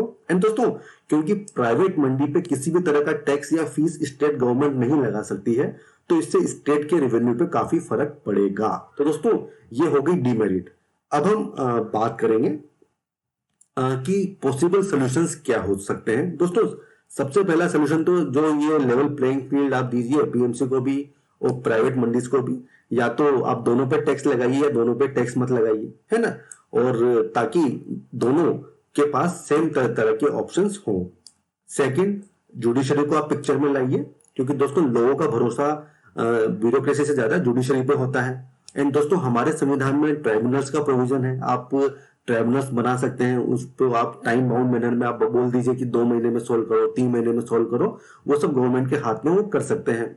ट्रेडर्स के ऊपर रेगुलेशंस अच्छे से कीजिए, उनका रजिस्ट्रेशन हो, किसी तरह की गारंटी आप उनसे ले सकते हैं ताकि वो भाग न सके, है ना। इसके अलावा दोस्तों जैसे एपीएमसी में जितनी भी वीकनेसेस है उसको आप इंप्रूव कीजिए, वहां पे बेटर फैसिलिटीज दीजिए, वहां पे अच्छा स्टोरेज दीजिए, है ना, वहां पे इंफ्रास्ट्रक्चर को मजबूत बनाइए, उसमें रिफॉर्म्स लाइए, ताकि जो एपीएमसी है और प्राइवेट मंडी दोनों ही अच्छे से साथ साथ काम करें, और जहां पे भी अच्छी रेट मिले किसान को उसका फायदा मिले। तो दोस्तों ये हो गया हमारा पहला एक्ट। एंड दोस्तों जिस तरह की कमियां हमने यहाँ पे बताई हैं और उसके सोल्यूशंस बताए हैं, गवर्नमेंट को उस पर वर्क करना चाहिए। अब दोस्तों अब हम आगे बढ़ते हैं हमारे दूसरे एक्ट की तरफ, पर दोस्तों उसको समझने से पहले हमें एमएसपी को अच्छे से समझना होगा। और दोस्तों ये काफी न्यूज में है कि एमएसपी हटने वाली है, एमएसपी का कोई लिंक नहीं है। तो पहले हम समझते हैं कि एमएसपी होती क्या है। दोस्तों इसको बोलते हैं मिनिमम सपोर्ट प्राइस, न्यूनतम समर्थन मूल्य। दोस्तों नाम से ही समझ में आ रहा है कि होता क्या है। दोस्तों इसको समझते हैं। फ्रेंड्स देखिए किसान के साथ होता क्या है। मान लीजिए किसान को इस साल मान लीजिए कि प्याज के दाम काफी अच्छे मिले, मान लीजिए उसको ₹50 किलो प्याज मिल रहा है। एक इमेजिनरी फिगर में लेके चल रहा हूं, ठीक है। अब हुआ क्या कि सब किसानों ने सोचा कि यार प्याज की तो रेट काफी अच्छी मिली है इस बार, चलो प्याज ही उगाते हैं। तो सब लोगों ने प्याज उगा दिए, है ना। अब प्याज इतना सारा हो गया मार्केट में कि अगले साल उसकी रेट ही नहीं मिल रही है, क्योंकि सप्लाई काफी ज्यादा है, डिमांड काफी कम है। तो होगा क्या कि प्राइस क्रैश हो जाएंगी और प्याज के दाम हो जाएंगे ₹10 किलो। इससे कितना नुकसान होगा किसान को। तो दोस्तों ये पूरा जो चक्कर है ये डिमांड एंड सप्लाई का है किसान के लिए। अगर किसी, आपको पता है, अगर किसी चीज की डिमांड ज्यादा है एंड उसकी सप्लाई कम है तो उसकी रेट आपको ज्यादा मिलेगी। और अगर मान लीजिए किसी चीज की सप्लाई काफी ज्यादा है, डिमांड बहुत कम है, तो उस केस में क्या होगा कि उसकी रेट्स कम हो जाती है, गिर जाती है। तो दोस्तों ये जो रेट गिर रही है, इससे बचाने के लिए गवर्नमेंट एमएसपी लेके आई है। इसमें होता क्या है दोस्तों, ऐसे ऐसे प्रोडक्ट है ना जिनकी फार्म प्राइसेस में शार्प फॉल हो सकता है, उससे बचाने के लिए गवर्नमेंट एक मिनिमम प्राइस अनाउंस कर देती है कि इससे कम पे अगर प्राइसेस चली गई तो गवर्नमेंट प्रोक्योर कर लेगी। आप समझिए, आप समझे दोस्तों। मान लीजिए जैसे हम गेहूं की बात करें, है ना, तो गेहूं के लिए एमएसपी गवर्नमेंट ने कर दिया, मान लीजिए अभी ₹1950 है पर क्विंटल। तो अगर मार्केट में गेहूं का प्राइस 1950 से कम चला जाएगा तो किसान के पास ये ऑप्शन होगा कि वो गवर्नमेंट के पास जाए और अपना गेहूं बेच दे ₹1950 में। तो ये होता है एमएसपी का कंसेप्ट। तो it is a minimum price set by the government, है ना, या फिर ऐसा कहिए कि प्राइस दैट गवर्नमेंट एजेंसीज पे whenever they procure the particular crop. तो बेसिकली दोस्तों ये एक तरह का मार्केट इंटरवेंशन है गवर्नमेंट के द्वारा। अब दोस्तों ऐसा नहीं है कि गवर्नमेंट हर फसल पे एमएसपी अनाउंस करती है।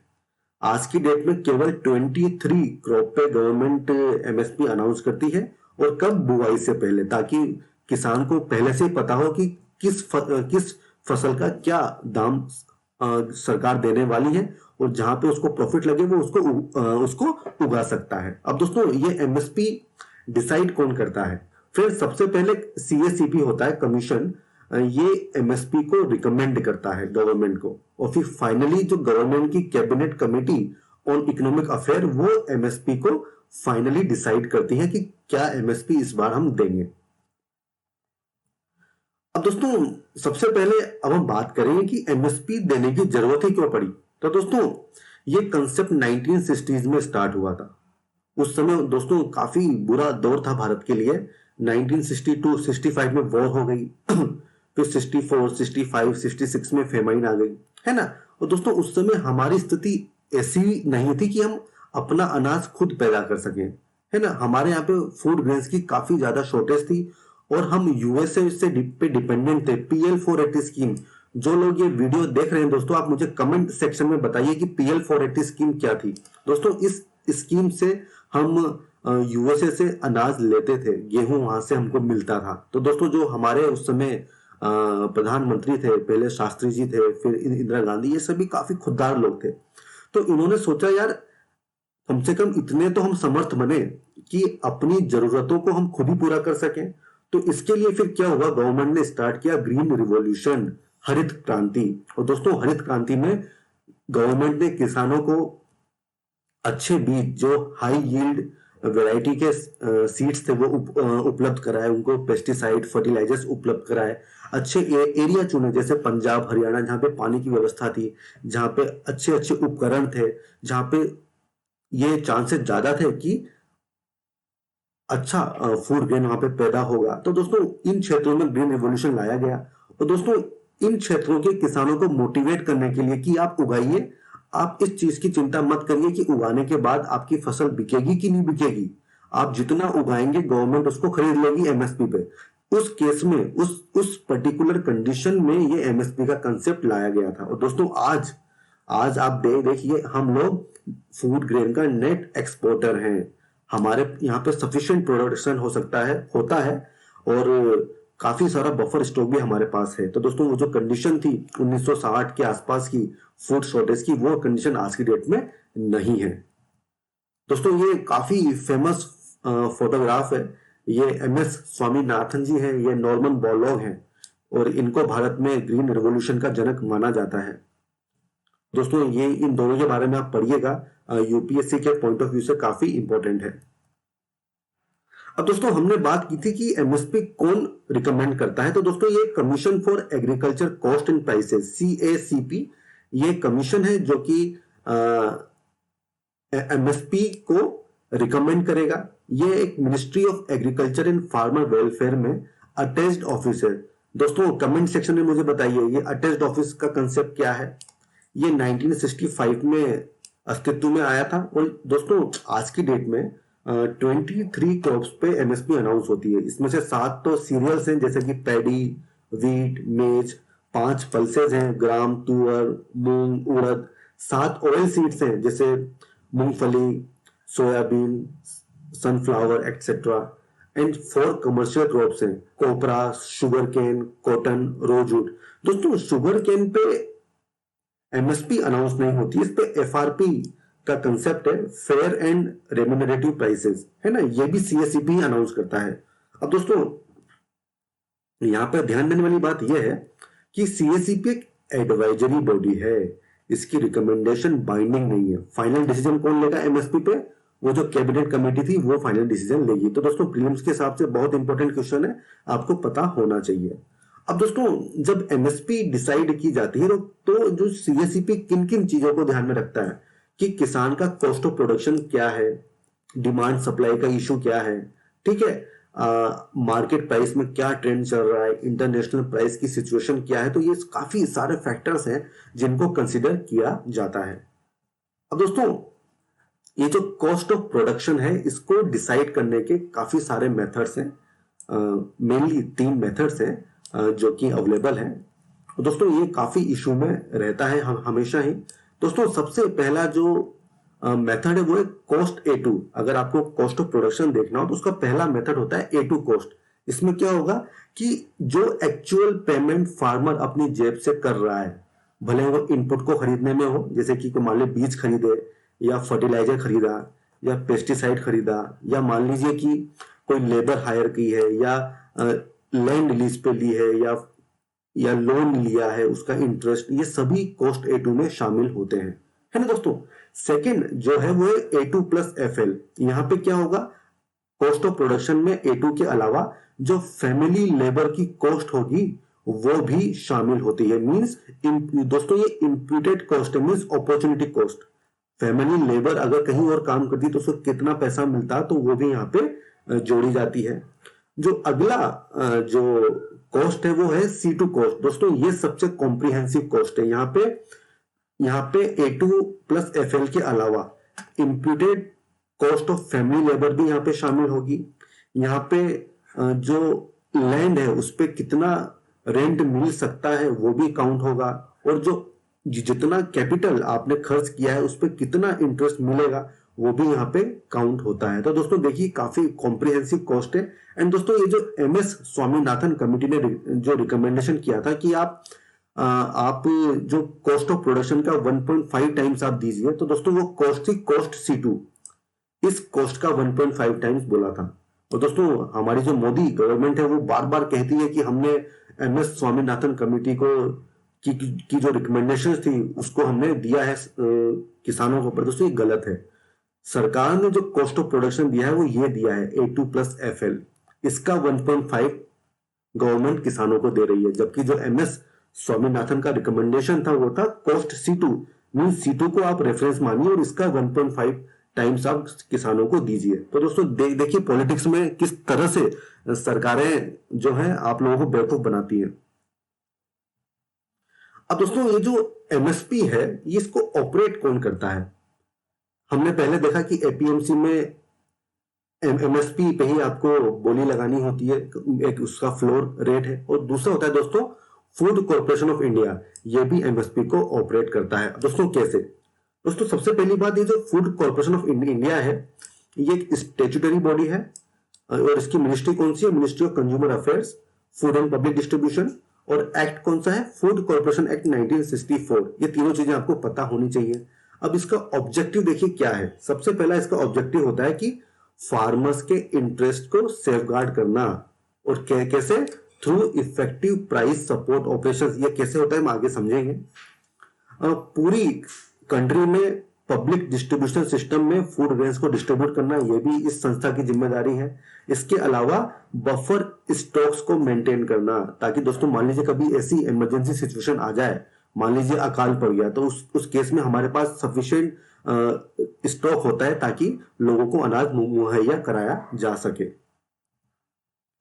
अब दोस्तों एक्चुअली होता क्या है, फूड कॉर्पोरेशन ऑफ इंडिया का कंसेप्ट कैसे है दोस्तों, देखिए मान लीजिए कि आपके पास गेहूं है ना, आप गेहूं लेके गए मार्केट में, वहां पे मान लीजिए आपको कम रेट मिल रही है, तो आपके पास ऑप्शन है कि आप एफसीआई चले जाइए, तो एफसीआई एमएसपी पे आपसे पूरा का पूरा गेहूं प्रोक्योर कर लेगा। तो दोस्तों ये कंसेप्ट होता है एफसीआई का। अब दोस्तों यहाँ पे हमें नेशनल फूड सिक्योरिटी एक्ट 2013 ये भी डिस्कस करना पड़ेगा, क्योंकि तभी से जो फूड कॉर्पोरेशन ऑफ इंडिया का कंसेप्ट ज्यादा आपको समझ में आएगा। दोस्तों 2013 में जब मनमोहन सिंह गवर्नमेंट थी, उन्होंने ये एक्ट लेके आया था, और दोस्तों ये पूरे संसार की सबसे बड़ी सोशल वेलफेयर स्कीम्स है। इसमें होता क्या है कि लगभग हमारे कंट्री के 66% लोगों को food and nutritional security ensure की जाती है। कैसे? उनको सब्सिडाइज फूड ग्रेन्स दिए जाते हैं। इसमें दोस्तों परिवार के हर व्यक्ति को महीने में 5 किलोग्राम अनाज दिया जाता है, और काफी सब्सिडाइज रेट पे दिया जाता है। जैसे 3 रुपए पे राइस, 2 रुपए पे गेहूं, और जो कोर्स ग्रेन होंगे वो 1 रुपए पे दिए जाते हैं। और इसमें क्या है, मिड डे मील स्कीम, जो integrated child development scheme and जो टीडीपीएस है, वो सब भी इसमें शामिल है। अब दोस्तों आप देखिए, अभी जो गवर्नमेंट बोलती है कि पिछली गवर्नमेंट काफी कम प्रोक्योर करती थी, हम काफी ज्यादा प्रोक्योर कर रहे हैं। दोस्तों उसका मेन रीजन है ये एक्ट, क्योंकि ये एक्ट ने गवर्नमेंट के ऊपर एक जिम्मेदारी बढ़ा दी है। 75% रूरल एरियाज में आपको देना है और 50% अर्बन एरियाज में आपको अनाज देना है, तो आपको ज्यादा प्रोक्योर करना ही पड़ेगा। और दोस्तों ये सब प्रोक्योरमेंट कौन करता है? ये प्रोक्योरमेंट करता है एफसीआई, और किस रेट पे? ये करता है एमएसपी पे। तो दोस्तों इसलिए देखिए ये सब चीजें एक दूसरे से जुड़ी हुई हैं। अब दोस्तों हम बात करेंगे कि ये जो एफसीआई है, इसमें क्या क्या इश्यूज होते हैं। दोस्तों यहाँ पे देखिए, सबसे जो पहली चीज है कि स्टोरेज इंफ्रास्ट्रक्चर नहीं है। आप देखिए ये डायग्राम मैंने यहाँ पे बनाया हुआ है कि माल पड़ा हुआ सड़ जाता है, कोल्ड स्टोरेज तो काफी कम है, और मैक्सिमम माल जो है ओपन में पड़ा रहेगा, बारिश आएगी उसमें सड़ जाएगा, तो इंफ्रास्ट्रक्चर की सुविधाएं बहुत कम है। तो दोस्तों huge level of corruption, black marketing, जी हाँ दोस्तों, काफी उम्दा जो लेवल है करप्शन का, वो यहाँ पे आपको देखने को मिलेगा। दोस्तों देखिए करप्शन कैसे होता है। दोस्तों मान लीजिए किसान है, वो अपना गेहूं ट्रक में उसने लोड किया, और वो एफसीआई के गोडाउन में पहुंचा कि सर आप जो है मेरा माल ले लीजिए। और वहां पे बैठा हुआ जो अफसर होगा, वो पता है उसको क्या बोलेगा कि भाई साहब पूरा माल भरा हुआ है, पूरा हमारे गोडाउन फुल है, आप जो है ना 3 दिन बाद आना, 5 दिन बाद आना, तब जाके आपका माल हम ले लेंगे। अब देखिए दोस्तों, वो किसान इतनी दूर से एक ट्रक को भाड़े पे लेके अपना माल लाद के वहां पे आया है। अब वो 5 दिन करेगा क्या? इतना ज्यादा तो ट्रांसपोर्टेशन कॉस्ट लग जाएगी, ठीक है। तो अब जैसे ही वो बाहर आएगा गोडाउन से, तो वहां पे उसको मिलेंगे कमीशन एजेंट। वो उसको क्या बोलेंगे, यार देखो भाई 1950 रुपए में आपसे एफसीआई लेता है, एक काम करो आप 1500 रुपए में मेरे को बेच दो। अब किसान के पास ऑप्शन क्या है? क्योंकि देखिए किसान के पास काफी सारी चीजें होती है यार, बहुत कुछ उसको सोचना होता है, उसको इमीडिएट पैसा चाहिए। तो वो बोलेगा यार ठीक है, मैं 5 दिन वेट करूंगा, उससे अच्छा तो यह है कि मैं 1500 में इसको बेच दूं और ये मुझे तुरंत पेमेंट कर देगा, तो वो उसको 1500 में बेच देगा। और जो कमीशन एजेंट है, वो क्या करेगा, उसी ट्रक को ले जाएगा एफसीआई के गोडाउन में, वहां पर उसकी पहले से डीलिंग है उस बंदे के साथ जो कि एफसीआई का अफसर है, और वो सेम ट्रक को जो उसने 1500 में लिया, वो 1600 या 1700 में उस एफसीआई को बेच देगा। और दोस्तों डॉक्यूमेंट में क्या आएगा कि 1950 में बेचा है। तो ये जो बाकी का जो 250 रुपए है, ये खा गए एफसीआई वाले, 200 रुपए तो वैसे ही वो कमीशन एजेंट खा गया था। तो दोस्तों देखिए कि कितना बड़ा यहाँ पे करप्शन है। और दोस्तों इसमें दूसरी चीज भी होती है, ये जो एफसीआई वाले होते हैं, इनकी बड़े बड़े जो व्यापारी होते हैं, इनके साथ भी सांठगांठ होती है। जो बड़े बड़े व्यापारी जिनका माल सड़ गया होता है, वो भी क्या करेंगे, वो अपना सड़ा हुआ माल एफसीआई में पहुंचा देंगे और यहाँ से अच्छा माल लेके चले जाते हैं, और जो भी इनका कमीशन फिक्स होगा वो यहाँ पे फिक्स हो जाता है। तो दोस्तों देखिए कितना यहाँ पे ह्यूज करप्शन यहाँ पे होता है। दोस्तों अगला जो है वो शांता कुमार कमेटी रिपोर्ट। दोस्तों ये शांता कुमार जी हैं। आप इस रिपोर्ट को देखिएगा और इस फील्ड में जितना भी इश्यूज हैं वो सब आपको यहाँ पे देखने को मिलेगा। अब दोस्तों अगला हम बात करेंगे कि एमएसपी पे क्या क्या इश्यूज हैं। दोस्तों सबसे पहला जो इशू था, शांता कुमार कमेटी ने बताया था कि केवल और केवल 6% फार्मर को ही एमएसपी की सुविधा उपलब्ध हो पाती है। दोस्तों देखिए कितना बड़ा हल्ला हो रहा है पूरे भारत में कि एमएसपी नहीं है, एमएमएसपी नहीं है, और केवल 6% लोग को ही इसका फायदा होता है। दोस्तों देखिए इसको समझते हैं फ्रेंड्स। ये जो गोडाउन्स होते हैं एफसीआई के या एपीएमसी, ये फार्म गेट पे अवेलेबल नहीं होती, काफी दूरी पे है ना। जो छोटे किसान है वो तो ये जानते ही नहीं है कि एपीएमसी होती क्या है, क्योंकि दोस्तों उनको तुरंत पेमेंट चाहिए तो वो अपने आसपास के ही एरिया में अपने फसल को बेच देते हैं। वो न तो एपीएमसी जाएंगे ना ही वो जाएंगे आपके एफसीआई में, तो उनको तो मतलब ही नहीं है। और जो लोग जानते हैं कि एमएसपी क्या होती है, जो कि बड़े किसान हैं, वो अगर जाते हैं एफसीआई के पास, तो दोस्तों मैंने आपको बताया कि कितना वहां पे करप्शन चलता है। तो लोगों को एमएसपी पे तो चीजें मिल ही नहीं, मतलब बेच ही नहीं पाते, उससे कम में उनको उनको जो है पैसा मिलता है। दोस्तों आप खुद सोचिए, एक किसान है जो मान लीजिए 1950 रुपए की उसकी रेट है गेहूं की, है ना। अब वो ट्रांसपोर्टेशन में मान लीजिए उसने 100 रुपए दिए, ठीक है, फिर कमीशन एजेंट को कुछ उसने पैसे दिए, तो उसको मिला क्या, उसको मिला 1500 रुपए। और मान लीजिए कोई उसके उसके घर पे आके उसको 1400 रुपए में चीज बेच जाएगा, तो वो तो उसको देगा ना यार, कि घर पे आके कोई सामान लेके जा रहा है, किसी तरह का कोई झंझट ही नहीं है। तो दोस्तों इसलिए ये एमएसपी सब लोगों को नहीं मिल पाती है। और दोस्तों एमएसपी है, काफी ह्यूज सब्सिडी देनी पड़ रही है। आप देखिए कि 1950 रुपए पर क्विंटल, मतलब जो 20 रुपए का गेहूं है, वो गेहूं सरकार 2 रुपए में बेच रही है, मतलब दे रही है लोगों को। तो कितना ह्यूज सब्सिडी है। और दोस्तों ये 20 रुपए नहीं है, इस पे और भी काफी सारी कॉस्ट लगेंगी, तो ये 20 का एक्चुअली 50 रुपए हो जाएगा, और 50 रुपए की चीज आपको 2 रुपए में मिल रही है। तो कितना ह्यूज लेवल ऑफ सब्सिडी है। और ये सब्सिडी किसी और अच्छे फ्रूटफुल काम में लग सकती है, जैसे कि टेक्नोलॉजी इंप्रूव करनी हो, है ना, एग्रीकल्चर में इंफ्रास्ट्रक्चर इंप्रूव करना हो, तो वहां पे हो नहीं पाता है।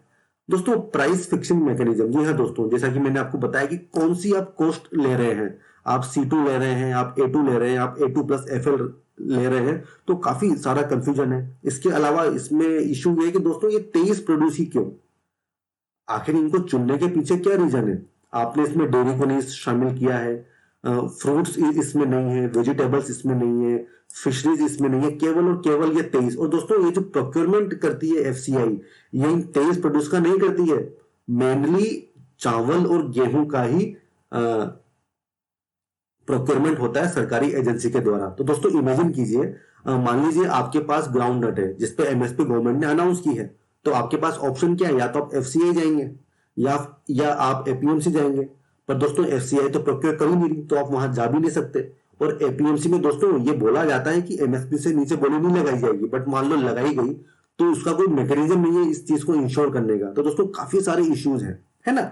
इसके अलावा दोस्तों अगला इशू है इन्फ्लेशन का। जी हाँ दोस्तों, आप देखिए एमएसपी पे काफी अच्छी रेट मिलती है, तो उससे क्या होगा, पूरा जो एंड प्रोडक्ट होता है वो भी महंगा हो जाता है। अब दोस्तों एनवायरमेंटल इशू, ये फोटो आप देखिए दोस्तों, ये एक किसान है, इसकी जमीन की हालत आप देखिए, और ये फसल लेके जा रहा है। तो दोस्तों ये बेसिकली ऐसा बोला जाता है पंजाब और हरियाणा में कि आप जितना राइस एक्सपोर्ट कर रहे हैं, बेसिकली आप उतना ही पानी आप एक्सपोर्ट कर रहे हैं दूसरे स्टेट्स में। दोस्तों जिस जिस फसल पे सरकार अच्छा एमएसपी देती है, तो किसान उसी को उगाते हैं। अब दोस्तों जैसे मान लीजिए गेहूं है या चावल है, चावल की फसल बहुत पानी मांगती है। अब दोस्तों पंजाब हरियाणा की कंडीशन, वहां की जो जमीन की हकीकत है वो ऐसी नहीं है कि आप वहां पे चावल को उगाइए, क्योंकि चावल उगता है आप देखिए बंगाल में, वहां पे ऐसी कंडीशंस हैं, वहां पे बारिश भी अच्छी होती है, पानी अवेलेबल है। पंजाब में क्या होगा, लोग ग्राउंड वाटर को यूज करेंगे खेती में, तो इससे क्या होगा, सॉइल सिलिनाइजेशन, लैंड डिग्रेडेशन, ये सारी समस्याएं वहां पे उत्पन्न हो रही हैं। और दोस्तों पंजाब में ये एक फैक्ट है कि वहां का जो 90% फ्रेश वाटर है वो एग्रीकल्चर पे यूज होता है। तो दोस्तों देखिए कितना सारा इफेक्ट होता है एनवायरनमेंट के ऊपर। इसके अलावा दोस्तों एफसीआई में देखा अपन ने करप्शन, वेस्टेजेस, ये भी एमएसपी के इशू हैं। इसके अलावा दोस्तों रीजनल डिस्पैरिटीज, जी हाँ दोस्तों, ये जो एमएसपी पे प्रोक्योरमेंट होता है, इसमें भी आप देखिए मेनली पंजाब हरियाणा में होगा। ये भी मैं आपको आगे स्लाइड में बताऊंगा। और बहुत सारे स्टेट्स तो ऐसे हैं जहाँ पे बहुत कम प्रोक्योरमेंट होता है, बहुत कम लोग ऐसे हैं जो कि एमएसपी को अवेल कर पाते हैं। और दोस्तों, जो कंडीशंस थी जिसके बेसिस पे हम एमएसपी लेके आए थे, वो कंडीशन आज की डेट में है ही नहीं, है ना। आज हम नेट फूड ग्रेन के एक्सपोर्टर हैं, तो हमें एमएसपी की आवश्यकता क्यों है। तो दोस्तों, ये आर्गुमेंट का जवाब तो है दोस्तों, क्योंकि देखिए हमारे पास टीडीपीएस स्कीम है, उसके तहत हमको प्रोक्योरमेंट करना होता है, तो एमएसपी की जरूरत तो हमें है, ठीक है। बट ये जो जो इश्यूज है ये सॉल्व होने जरूरी है। अब दोस्तों, हम अपना अगला सेगमेंट स्टार्ट कर रहे हैं, जो हमारा सेकंड एक्ट है, the farmers empowerment and protection agreement on price assurance and farm services act 2020। तो दोस्तों, इसको समझते हैं। द फार्मर्स, उनको एम्पावर करना है और उनको प्रोटेक्ट करना है। किस चीज के लिए? Agreement on price assurance and farm service. मतलब किस चीज पे एग्रीमेंट होगा? प्राइस की अश्योरेंस पे एंड फार्म सर्विसेज पे। इसके लिए एक्ट बनाया गया है।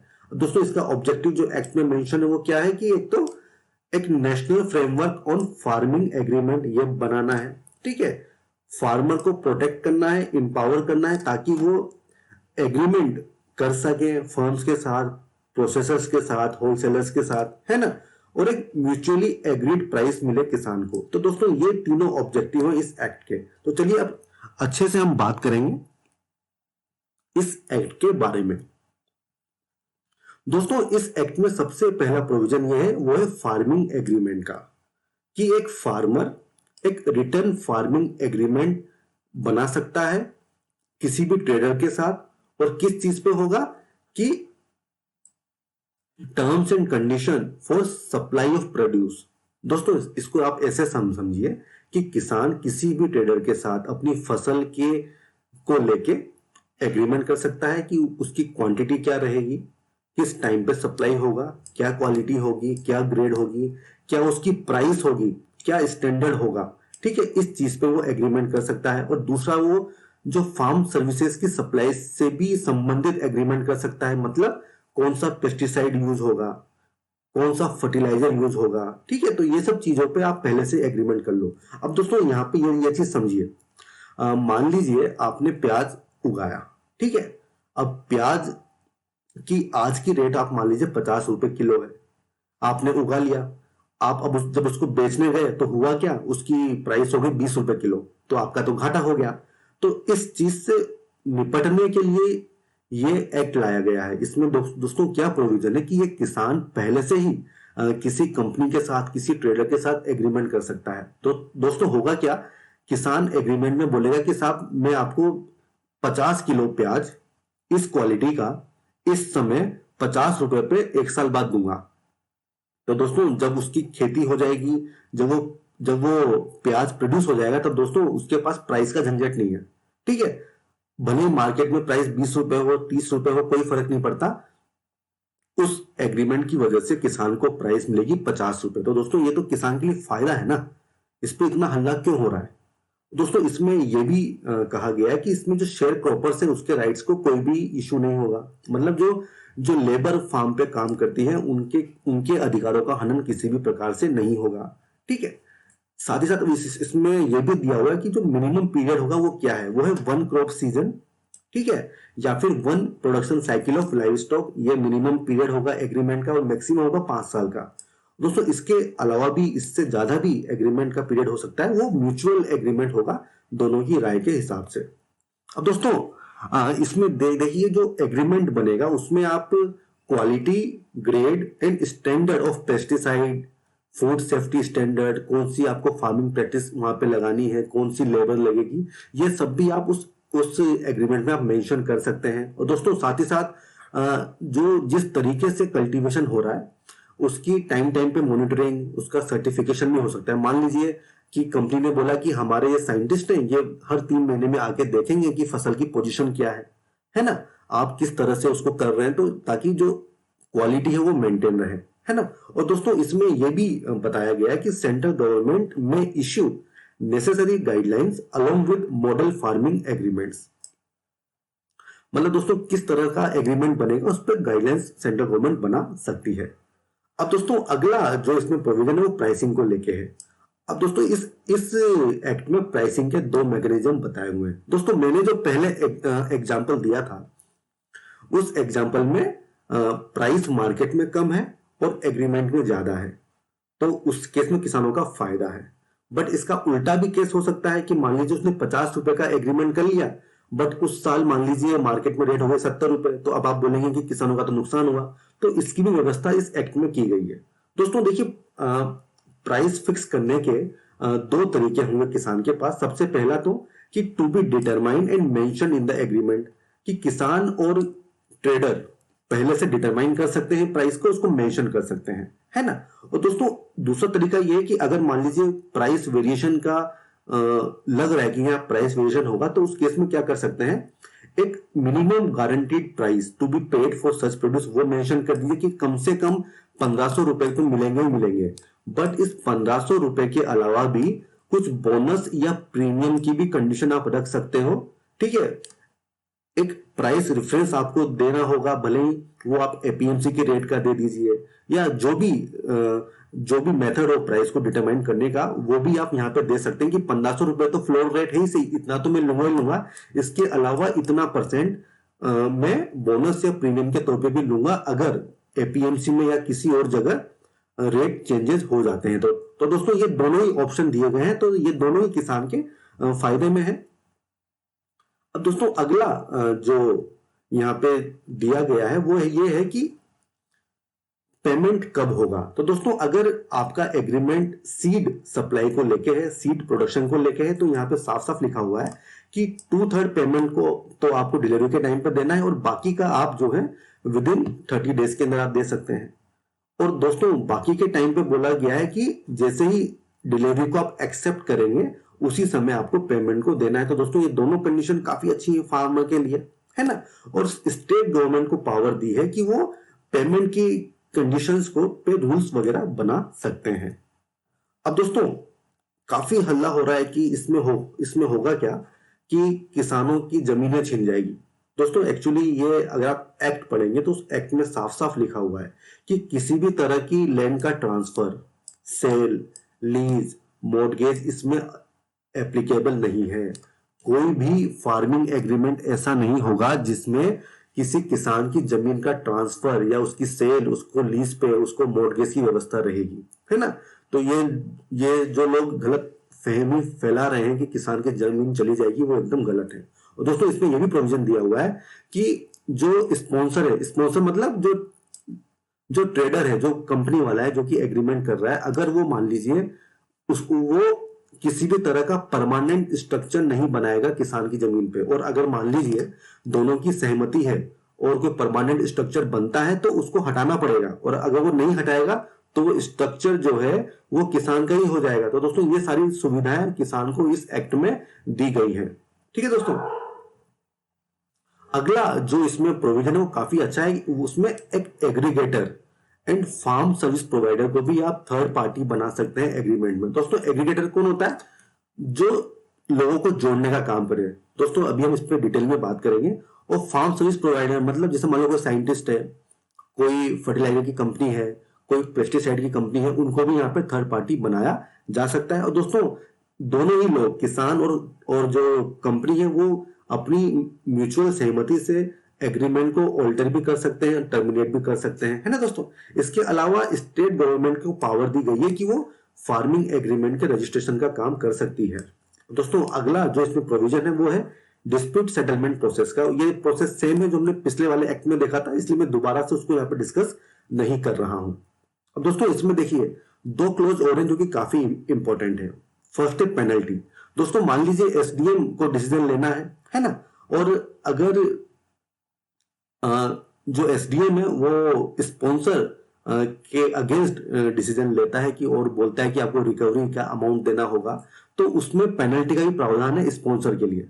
अगर स्पॉन्सर समय पर किसान को पेमेंट देने में फेल होता है तो उस केस में एसडीएम साहब जो है स्पॉन्सर पे पेनल्टी लगा देंगे, और वो पेनल्टी का अमाउंट कितना होगा, 1.5 टाइम्स तक हो सकता है। मतलब मान लीजिए दोस्तों अगर 10 लाख रुपए का अमाउंट ड्यू है जो कि टाइम पे नहीं दिया गया है, तो उस पर 15 लाख की एडिशनल पेनल्टी भी वो प्रिस्क्राइब कर सकते हैं। मीन्स अब उसको 25 लाख तक रुपए जो हैं वो देने होंगे। पर दोस्तों वहीं पे मान लीजिए अगर फार्मर है जो कि टाइम पे अपना जो एग्रीमेंट फुलफिल नहीं कर पाया, तो फार्मर पे किसी भी तरह की पेनल्टी नहीं लगाई जाएगी। ठीक है, केवल उसी अमाउंट की रिकवरी होगी जो स्पॉन्सर ने जो एक्चुअल कॉस्ट उसको हुई है, actual cost incurred by the sponsor, केवल उतनी ही अमाउंट की रिकवरी मैक्सिमम हो सकती है फार्मर से। किसी भी तरह की पेनल्टी का प्रावधान नहीं किया गया है। तो दोस्तों ये भी काफी अच्छी बात है। अगला जो क्लॉज है दोस्तों वो है फोर्स मेजर क्लॉज। दोस्तों कभी कभी ऐसा होता है कि कुछ ऐसी कंडीशंस होती हैं जो न फार्मर के कंट्रोल में है, जो नहीं स्पॉन्सर के कंट्रोल में। जैसे मान लीजिए बाढ़ आ गई है ना, कोई कोई मान लीजिए अटैक हो गया, कोई वॉर हो गई, तो उस केस में क्या होगा दोस्तों, अगर फोर्स मेजर की वजह से किसान अपना एग्रीमेंट पूरा नहीं कर पा रहा है, तो दोस्तों उस केस में किसी भी तरह की रिकवरी का प्रावधान नहीं है, उसमें किसान का कुछ नहीं होगा। तो दोस्तों देखिए कितने अच्छे अच्छे प्रोविजंस हैं। अब दोस्तों हम बात करेंगे मेरिट की। इस एक्ट में क्या क्या मेरिट है दोस्तों। सबसे पहली जो हमने बात की थी कि यहाँ पे प्राइस का अश्योरेंस है ना। हमने सप्लाई डिमांड इशू भी देखा, उसमें काफी अनसर्टेनिटीज होती हैं, तो ये जो एक्ट है इसके माध्यम से किसान को अच्छी प्राइस मिलेगी। अब दोस्तों देखिए यहाँ पे एपीएमसी की मोनोपोली खत्म हो रही है, मोर कंपटीशन है, तो ये फार्मर के लिए भी अच्छा है, कंपनी के लिए भी अच्छा है, एंड ये जो कंज्यूमर है उनके लिए भी अच्छा है। दोस्तों आप देखिए, मान लीजिए चिप्स बनाने वाली कंपनी है जिसको आलू चाहिए, जिसको प्याज चाहिए, है ना। अब एक विलेज ऐसा है जहां पे मान लीजिए 200 फार्मर है, और वो कंपनी वहां पे आके उन फार्मर्स के साथ एग्रीमेंट कर लेती है कि भाई हमको 6 महीने बाद इतना टन प्याज या आलू चाहिए और हम आपको इतनी रेट पे देंगे। तो दोस्तों देखिए कितनी अच्छी बात है। अब क्या होगा कि पूरा का पूरा जो गांव है वो आलू ही उगा रहा है, और इससे क्या होगा, उनको अच्छी प्राइस भी मिल रही है, और इससे क्या होगा, उनकी बार्गेनिंग पावर भी बढ़ेगी। अगर एक सिंगल किसान है जो कि एक छोटा किसान है, वो बड़ी कंपनियों के सामने क्या है, कुछ नहीं है ना। बट अगर मान लीजिए 100 के 100 किसान है, पूरा का पूरा गांव है, तो दोस्तों उनकी बार्गेनिंग पावर काफी बढ़ जाती है। तो इसमें होगा क्या, किसान का ही फायदा होने वाला है, उसको अच्छी प्राइस मिलेगी। और दोस्तों देखिए यहाँ पे यहाँ पे फार्मर प्रोड्यूसर ऑर्गेनाइजेशन की बात हो रही है, एफपीओ की बात हो रही है। तो दोस्तों एफपीओ क्या है, फार्मर्स का समूह है। 100 फार्मर, 200 फार्मर, 400 फार्मर अपना ग्रुप बना लेंगे और फिर बार्गेन करेंगे ताकि उनको अच्छी प्राइस मिले। अब दोस्तों देखिए इससे होगा क्या कि एग्रीकल्चर में इनोवेशन आएगा। वो कैसे दोस्तों, जैसे मान लीजिए कि कोई चिप्स बनाने वाली कंपनी है, वही सेम एग्जांपल लेते हैं, उसको इस क्वालिटी का आलू चाहिए, तो दोस्तों वो क्या बोलेगा फार्मर्स को कि भाई हमको इस क्वालिटी का आलू चाहिए, हमको आप ये फर्टिलाइजर मैं आपको दे रहा हूँ, ये पेस्टिसाइड मैं आपको दे रहा हूँ, हमारे यहाँ से साइंटिस्ट भी आएंगे जो आपकी हेल्प करेंगे, आपको अच्छी टेक्निक समझाएंगे। तो दोस्तों इससे होगा क्या कि इनोवेशन आएगी। अब दोस्तों इसके अलावा देखिए इसमें क्या होगा कि आप नई नई चीजों को भी ट्राई कर सकते हैं, ऑर्गेनिक फार्मिंग को ट्राई कर सकते हैं। तो इनोवेशन का बहुत सारा स्कोप है, प्राइवेट इन्वेस्टमेंट यहाँ पे आएगा। और दोस्तों सबसे जो चीज है वो है दोस्तों एनवायरमेंट का काफी फायदा होने वाला है। दोस्तों अभी होता क्या है कि एमएसपी के चलते लोग या तो गेहूं उगा रहे हैं या चावल उगा रहे हैं, पर दोस्तों अगर मान लीजिए अच्छी प्राइस मिलती है, मान लो फलों को लेके या फूलों को लेके या दूसरी ऐसी क्रॉप्स जो एनवायरमेंट के लिए काफी अच्छी हैं, जैसे मान लीजिए दालें हैं, जो मोटा अनाज है, ज्वार बाजरा, इसमें क्या होता है पानी भी कम चाहिए होता है और एनवायरमेंट के लिए भी काफी अच्छा है, पशुओं के लिए भी काफी अच्छा है, हम इंसानों के लिए भी काफी अच्छा है। तो इन सबकी डिमांड काफी बढ़ेगी और काफी जो है अच्छी प्राइस मिल सकती है ना।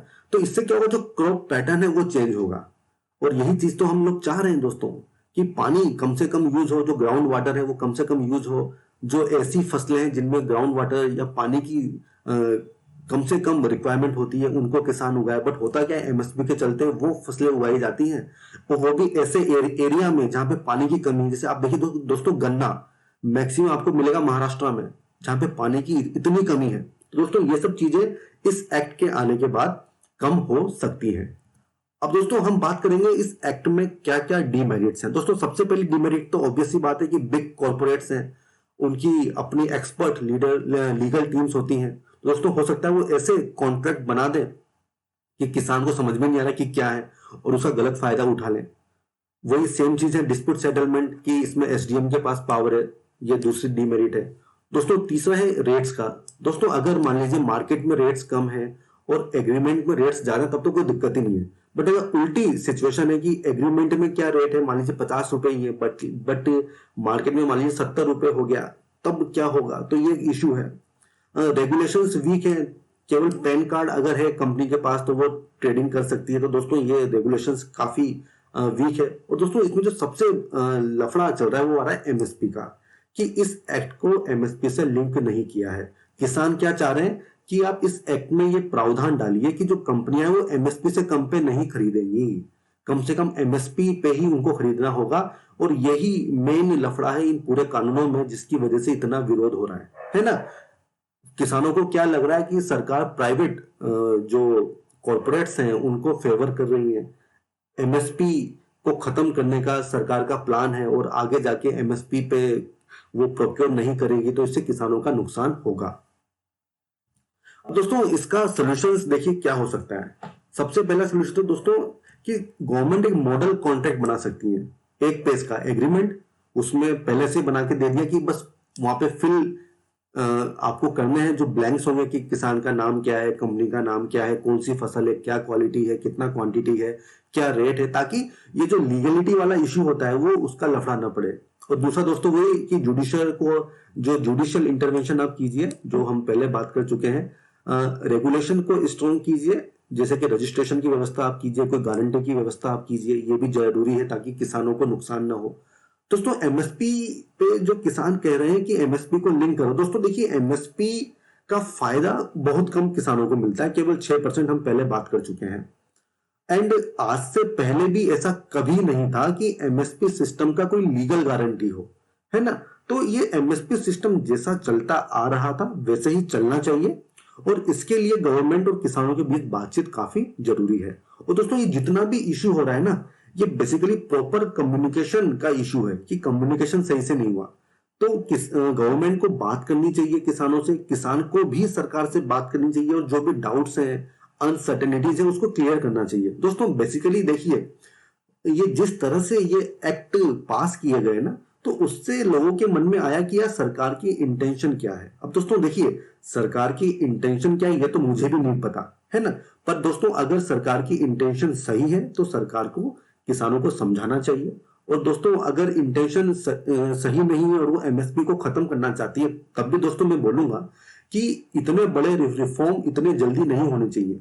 आप सबको साथ लेके चलिए, सबसे बात करिए, और धीरे धीरे आप इस चीज को कर सकते हैं ताकि लोग पहले से प्रिपेयर हो। और इसकी कोई अल्टरनेटिव अरेंजमेंट भी होना चाहिए, क्योंकि एग्रीकल्चर को आप प्योरली प्राइवेट हैंड्स में भी नहीं दे सकते हैं। तो दोस्तों ये सारी चीजें हैं जो कि माइंड में रखनी होंगी गवर्नमेंट को भी एंड किसानों को भी। अब दोस्तों हम बात करेंगे कि आप देखे होंगे प्रोटेस्ट में काफी सारे ट्रैक्टर्स पे किसान आ रहे हैं, तो ऐसा लगता है कि ये काफी रिच किसान है ना। किसान है ही नहीं। दोस्तों हम इस सेगमेंट में बात करेंगे कि वाई मेनली पंजाब और हरियाणा से ही ज्यादा प्रदर्शन हो रहा है। दोस्तों इसके लिए हमें ये चीज समझने की जरूरत है। दोस्तों आप देखिए, ये जो लिस्ट मैंने आपको बताई है, यहाँ पे राइस का है और ये यहाँ पे वीट का है, कि कितना प्रोडक्शन हुआ और कितना परसेंट एमएसपी पे प्रोक्योरमेंट हुआ है। अब देखिए दोस्तों, पंजाब में 118 टन, ये 2019-20 का डाटा है, राइस होता है, और इसका 92% गवर्नमेंट एमएसपी पे प्रोक्योर कर लेती है।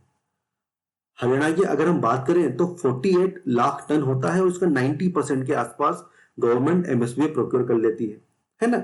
आप देखिए बहुत सारे दूसरे स्टेट्स में यहाँ पे काफी कम परसेंटेज है। देखिए 76, 61, 58, 37, 36, 10, 7, 3, बहुत सारे स्टेट्स हैं जहाँ पे काफी कम प्रोक्योरमेंट होता है एमएसपी पे। वहीं अगर हम वीट की बात करें दोस्तों, तो पंजाब में लगभग 70% वीट का प्रोक्योरमेंट एमएसपी पे गवर्नमेंट करती है। हरियाणा में ये परसेंटेज होता है 61% के आसपास। दोस्तों बाकी भी आप स्टेट्स देखिए वहां पे जहां पे अच्छा खासा, आप देखिए उत्तर प्रदेश, यहाँ पे प्रोडक्शन कितना है, 320 टन, जो कि काफी ज्यादा है पंजाब और हरियाणा की तुलना में। बट प्रोक्योरमेंट कितना है, केवल 11%। तो दोस्तों ये हरियाणा और पंजाब दो ऐसे स्टेट हैं जहां पे सरकार लगभग 90% राइस प्रोक्योर कर लेती है एमएसपी पे। एंड वीट का लगभग 70% प्रोक्योर कर लेती है। अब दोस्तों एक दूसरा डाटा मैं आपको दिखाता हूं। आप देखिए 2019-20 में जो एफसीआई है उसने लगभग 520 लाख टन राइस प्रोक्योर किया था। अब दोस्तों इसमें से आप देखिए हरियाणा से लिया है 43, है ना, और पंजाब से लिया है 108। कितना ज्यादा, बाकी आप देखिए 55 टू 13 ये सब डाटा है। वहीं पे अगर आप वीट की बात करेंगे दोस्तों तो देखिए पंजाब से 129 और हरियाणा से 93 प्रोक्योर किया है। तो दोस्तों देखिए 341 में से 129 मींस लगभग 40% प्रोक्योरमेंट यहीं से किया गया है। तो दोस्तों हरियाणा पंजाब में आप ये देखिए कि उनकी फसल का प्रोक्योरमेंट मैक्सिमम एमएसपी पे ही होता है, और इस एक्ट में क्योंकि एमएसपी का जिक्र नहीं है तो उन लोगों को लग रहा है कि यार हमारे तो एमएसपी चली जाएगी। और दोस्तों ये पंजाब हरियाणा ऐसे स्टेट्स हैं जहां पे ग्रीन रिवॉल्यूशन की शुरुआत हुई थी, और एमएसपी से ये स्टेट्स शुरू से ही इनका लिंकेज रहा है। तो दोस्तों जब इनको लगा कि एमएसपी पे आंच आ सकती है तो इसलिए ये लोग प्रोटेस्ट करने आपके सामने आए हुए हैं। तो दोस्तों ये पूरा खेल जो है ना ये मिसकंसेप्शन का है, मिसअंडरस्टैंडिंग का है। तो दोस्तों आई होप आप ये समझ गए होंगे कि वाई पंजाब और हरियाणा, इसका डाटा मैंने आपको यहाँ आपके सामने रखा है। अब दोस्तों तीसरा जो एक्ट है वो बहुत छोटा सा एक्ट है, अभी 10 मिनट में खत्म हो जाएगा।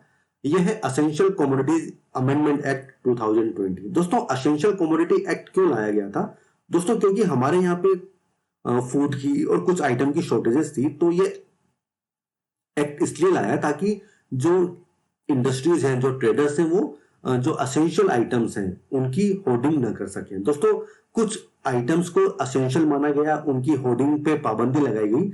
दोस्तों होर्डिंग से होता क्या है कि आप आर्टिफिशियल डिमांड क्रिएट कर देते हैं। मान लीजिए दोस्तों कोई, जैसे मान लीजिए मेरे पास एक बहुत बड़ी इंडस्ट्री है, मेरे पास मान लीजिए आप, मैं ब्रेड बनाता हूं, मुझे गेहूं चाहिए होता है, तो मैंने मान लीजिए बहुत सारा गेहूं जो है ना वो अब अपने पास स्टोर कर लिया, ठीक है। या आप इस तरह से समझिए, मान लीजिए कि मेरे यहाँ पे ऑयल बनता है ना, और मैंने ऑयल बहुत सारा अपने यहाँ प्रोक्योर करके रखा है। अभी मान लीजिए ऑयल की जो कीमत है वो मान लीजिए 120 रुपए किलो है, और जब कोई मुझसे खरीदने आ रहा है मैं उसको कह दे रहा हूँ कि यार मेरे पास तो ऑयल अभी है ही नहीं। तो इससे होगा कि एक आर्टिफिशियल डिमांड क्रिएट हो जाएगी कि यार मार्केट में माल की कमी है, तो रेट बढ़ने लगेगी। 120 की जगह 140, 160, 200 तक पहुंच जाएगा, और जब 200 होगा तब मैं बोलूंगा हाँ यार मेरे पास माल बन गया है, अब आप ले लो। तो जो चीज पहले 120 में बिक रही थी वो 200 में बिकेगी। तो दोस्तों इस चीज को रोकने के लिए असेंशियल कमोडिटीज एक्ट लाया गया था। 1955 का ये एक्ट है, इसमें अमेंडमेंट अब किया गया है। इसमें क्या अमेंड किया गया है दोस्तों? इसमें ये बोला गया है कि जो फूड स्टफ्स हैं जैसे सीरियल्स, पल्सेस, पोटैटोज, ओनियन, ये इनका रेगुलेशन केवल एक्स्ट्रा ऑर्डिनरी सिचुएशंस में ही किया जाएगा। और ये कंडीशंस कौन सी होंगी? जैसे मान लीजिए वॉर, फेमाइन, या एक्स्ट्रा ऑर्डिनरी प्राइस राइज, या कोई नेचुरल कैलामिटी, तभी गवर्नमेंट नोटिफाई करेगी कि इन आइटम को अब आप होर्डिंग मत कीजिए। केवल उसी केस में ये रेगुलेटेड रहेंगे, वरना नहीं होंगे। और दोस्तों सिंपल सी बात है, जब आप कॉन्ट्रैक्ट्स को आप प्रमोट कर रहे हैं, तो दोस्तों जो बड़ी बड़ी कंपनियां होती हैं इनको क्या होता है, इनको काफी सारा मटेरियल चाहिए होता है, और अगर ये असेंशियल कमोडिटी एक्ट होगा, अगर वो ज्यादा मटेरियल प्रोक्योर कर ही नहीं सकते हैं, वो होर्डिंग नहीं कर सकते, तो उनके लिए फ्रूटफुल नहीं होगा। तो ये उसी को प्रमोट करने के लिए ये एक्ट लाया गया है। और दोस्तों यहाँ पे अलग से मेंशन किया गया है कि स्टॉक लिमिट पे रेगुलेशन किया जा सकता है। किस बेसिस पे? प्राइस राइज के बेसिस पे। और ये प्राइस राइज का भी दोस्तों यहाँ पे देखिए गाइडलाइन काफी क्लियर है कि अगर हॉर्टिकल्चर प्रोड्यूसर, मान लीजिए वेजिटेबल्स हैं या मान लीजिए फ्लावर हैं, तो उसकी रिटेल प्राइस में अगर एक साल के अंदर 100% का राइज होता है, तब गवर्नमेंट उसको असेंशियल कमोडिटी में ला सकती है और उसकी स्टॉक लिमिट पे रेगुलेशन लगा देगी। वहीं अगर non perishable agriculture food stuffs हैं, तो उसमें अगर मान लीजिए साल भर के अंदर 50% की प्राइस राइज होगी, तब गवर्नमेंट फिर से उस पर यह एक्ट लगा देगी कि आप अब होर्डिंग नहीं कर सकते हैं, है ना दोस्तों। तो ये काफी सही चीज यहाँ पे की हुई है। और इसमें देखिए दोस्तों कुछ एक्सेप्शन है। वो एक्सेप्शन क्या है? मान लीजिए कोई फूड प्रोसेसिंग इंडस्ट्री है, तो उसकी जितनी इंस्टॉल्ड कैपेसिटी है उतना वो होल्ड कर सकता है, वो इस कैटेगरी में नहीं आएगा। और दोस्तों मान लीजिए कोई इंडस्ट्री है, तो कोई एक्सपोर्टर है, तो उसकी जितनी एक्सपोर्ट की डिमांड होगी वो इस एक्ट से बाहर होगी। और साथ ही साथ जो पीडीएस और जो टीडीपीएस है उस पर भी ये एप्लीकेबल नहीं होगा। तो दोस्तों एक छोटा सा एक्ट है और इसमें ज्यादा इशू है नहीं और इसके बारे में ज्यादा हल्ला भी नहीं हो रहा है। अब दोस्तों इसकी अगर हम मेरिट देखें, दोस्तों देखिए उस समय हमारे यहाँ शॉर्टेज थी मटेरियल की, अब वो कंडीशन नहीं है, तो इस एक्ट का कोई मतलब बनता नहीं है ना। और दोस्तों इकोनॉमी ऑफ स्केल, जी हाँ दोस्तों, जो बड़ी बड़ी कंपनियां होती हैं ये क्या करेगी, जितना बड़े लेवल पे प्रोक्योरमेंट करती है उतना ही इनकी इकोनॉमी अच्छी होती है ना, उतना ही ये अच्छा प्रॉफिट इनको मिलता है और सबको मिलेगा, कंज्यूमर को भी मिलेगा, ट्रेडर को भी मिलेगा और फार्मर को भी मिलेगा, है ना। इससे जो कॉन्ट्रैक्ट फार्मिंग है उसको मदद मिलेगी, है, और जो ट्रेडर्स होंगे उनको ये मोटिवेट करेगा। दोस्तों इससे जो एक्सपोर्ट ओरिएंटेड कंपनीज हैं, जो फूड प्रोसेसिंग इंडस्ट्रीज हैं, उनको भी मदद मिलेगी, उनको अच्छी प्राइस मिलेगी मार्केट में। और इससे क्या होगा कि हमारे एक्सपोर्ट्स भी कॉम्पिटिटिव होंगे और जो हमारे जो एंड कंज्यूमर्स हैं उनको भी फायदा मिलने वाला है। और कुछ कमियां हैं, जैसे दोस्तों प्राइस मैनिपुलेशन, वही जो जो दिक्कत पहले थी कि होर्डिंग कर सकते हैं, प्राइस को मैनिपुलेट कर सकते हैं, आर्टिफिशियल डिमांड क्रिएट कर सकते हैं, इन्फ्लेशन हो सकती है मार्केट में। दोस्तों ये इशू हमेशा रहेगा और गवर्नमेंट को चाहिए कि वो रेगुलर बेसिस पे अपना रेगुलर आपका इंस्पेक्शन करे, सुपरवाइज करे, अच्छी टाइट रेगुलेशन रखे ताकि इस तरह की समस्याएं न आए। तो दोस्तों ये हमने काफी डिटेल में ये तीनों एक्ट के बारे में डिस्कस किया, इसमें क्या कमियां हैं, क्या सही चीजें हैं, वो आपके सामने मैं लेके आया हूं। अब दोस्तों आपको पता है कि किसान विरोध कर रहे हैं और गवर्नमेंट और दोनों के बीच में बातचीत भी हुई है। एंड अभी 9 दिसंबर 2020 को गवर्नमेंट ने प्रपोजल भी दिया है किसानों को और उसमें कुछ अमेंडमेंट करने की बात कही है। जैसे कि सबसे पहला जो इशू था कि जो प्राइवेट मंडीज पे मार्केट फी या टैक्स न लगाने वाला प्रोविजन था, उसमें गवर्नमेंट तैयार है कि वो स्टेट गवर्नमेंट को ये पावर देगी कि वो प्राइवेट मंडीज पे एपीएमसी मंडीज के लेवल तक का फीस लगा सकती है। तो दोस्तों ये देखिए ये अच्छी बात है। तो ये जो डर हमारे मन में शुरुआत में था कि एपीएमसी खत्म हो जाएगी, तो उसका समाधान यहाँ पे है, दोनों को एक लेवल प्लेइंग फील्ड मिलेगा। और दोस्तों अभी गवर्नमेंट काफी पैसा खर्च भी कर रही है एपीएमसी में रिफॉर्म्स के लिए, तो ये एक अच्छा कदम है सरकार के द्वारा। किसानों को ये चीज समझनी चाहिए। दोस्तों दूसरा जो था कि जो क्या बोलते हैं कि रजिस्ट्रेशन की व्यवस्था यहाँ पे गवर्नमेंट करने को तैयार है ना।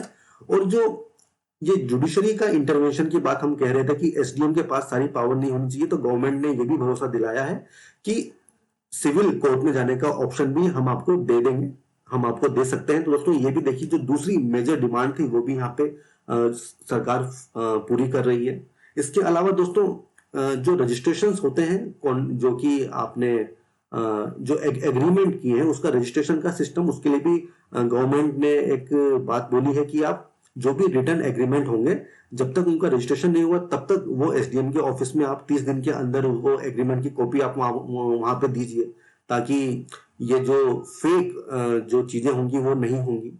इसके अलावा दोस्तों सरकार ने ये भी कहा है कि जो करंट प्रोक्योरमेंट हो रहा है एमएसपी पे वो चलता रहेगा, हम आपकी इसकी रिटर्न गारंटी देने को तैयार है, एक रिटर्न अश्योरेंस देने को तैयार है। इसके अलावा दो चीजें जो कि इस मुद्दे में नहीं थी, जैसे स्टबल बर्निंग में जो प्रोविजंस थे उसमें किसानों को छूट मिलेगी, वहीं बिजली का भी कुछ प्रोविजन था उसमें भी किसानों को छूट मिलेगी। तो काफी सारी बातें सरकार ने किसानों की मानी है और भरोसा दिलाया है। बट दोस्तों फिर भी जो किसान है वो अपनी मांगों पे अड़े हुए हैं। वो उनका एक ही उनकी डिमांड है कि इन एक्ट्स को आप रिपील कीजिए और उसके बाद फिर से नया एक्ट बनाइए अमेंडमेंट के साथ और हम सबकी सहमति के साथ। तो दोस्तों इसका अगर हम समरी हम देखें तो दोस्तों देखिए ये तो सही है कि ये एक्ट बुरे नहीं है ना, इनको रिपील नहीं करना चाहिए। हाँ कुछ अमेंडमेंट्स की जरूरत है जो कि सरकार ने कुछ माने भी हैं और ये सब बातचीत से ही होंगे, तो अमेंडमेंट करने की इसमें जरूरत है। दोनों साइड को, सरकार को भी और किसानों को भी टेबल पे आना होगा बातचीत के लिए, ताकि जो उनकी मिसअंडरस्टैंडिंग है वो क्लियर हो। तो दोस्तों सरकार को अपना जो फंक्शनिंग है थोड़ा डेमोक्रेटिक मैनर में करना चाहिए। मींस जिस तरह से ये बिल एक्ट बनाए गए, जिस तरह से पूरा प्रोसेस हुआ, पैंडेमिक के बीच में ये पूरा कार्यक्रम हुआ, तो दोस्तों इससे गलत मैसेज गया और पूरा का पूरा बवाल उसी के बेसिस पे हो रहा है। किसानों को लग रहा है कि एमएसपी चली जाएगी, प्राइवेट मोनोपोली हो जाएगी। तो दोस्तों अगर ये एक्ट थोड़े डेमोक्रेटिक वे में होते तो फायदा हो सकता था। एमएसपी पे दोस्तों अभी तक किसी भी सरकार ने गारंटी नहीं दी है, रिटर्न में कुछ नहीं दिया हुआ है। तो दोस्तों जैसा सिस्टम चला आ रहा है वैसा ही चलना भी चाहिए, है ना। और ये समाधान इसका बातचीत से ही होगा। और दोस्तों जो किसानों का प्रोटेस्ट है वो पीसफुल प्रोटेस्ट है, उनको अधिकार है पीसफुल प्रोटेस्ट करने का, जैसा कि अभी सुप्रीम कोर्ट ने ही बोला है। सरकार को फोर्स का यूज नहीं करना चाहिए। जैसे कि आपने देखा होगा शुरुआत में पिक्चर मैंने दिखाई थी कि वाटर कैनन का उनके ऊपर उपयोग हो रहा है, वो सब नहीं होना चाहिए। और उनको डिफेम नहीं करना चाहिए, क्योंकि तरह तरह के जो पॉलिटिशियंस हैं वो तरह तरह की बातें कर रहे हैं कि किसानों के बारे में कि ये तो वो है, ये तो वो है ना। तो दोस्तों ये सब चीजें नहीं होनी चाहिए। एक जब जब गवर्नमेंट किसानों को बातचीत के लिए बुला रही है तो दोस्तों सभी लोगों को इस वे में एफर्ट करना चाहिए और किसी भी तरह का डिफेम नहीं करना चाहिए किसानों को। तो दोस्तों ये मैंने कोशिश की है कि ये पूरा जो टॉपिक है आपके लिए मैं आसान भाषा में, आसान शब्दों में आपको समझाऊं। एंड आई होप आपको ये चीजें अच्छे से समझ में आई होंगी। तो दोस्तों मैं आपसे रिक्वेस्ट करूंगा कि हमारे इस चैनल को आप लाइक कीजिए। अगर आपका कोई सजेशन हो तो आप अपना कमेंट हमें कमेंट सेक्शन में दे सकते हैं, और ज्यादा से ज्यादा आप हमारे इस चैनल को सब्सक्राइब कीजिए। थैंक यू दोस्तों, गुड बाय।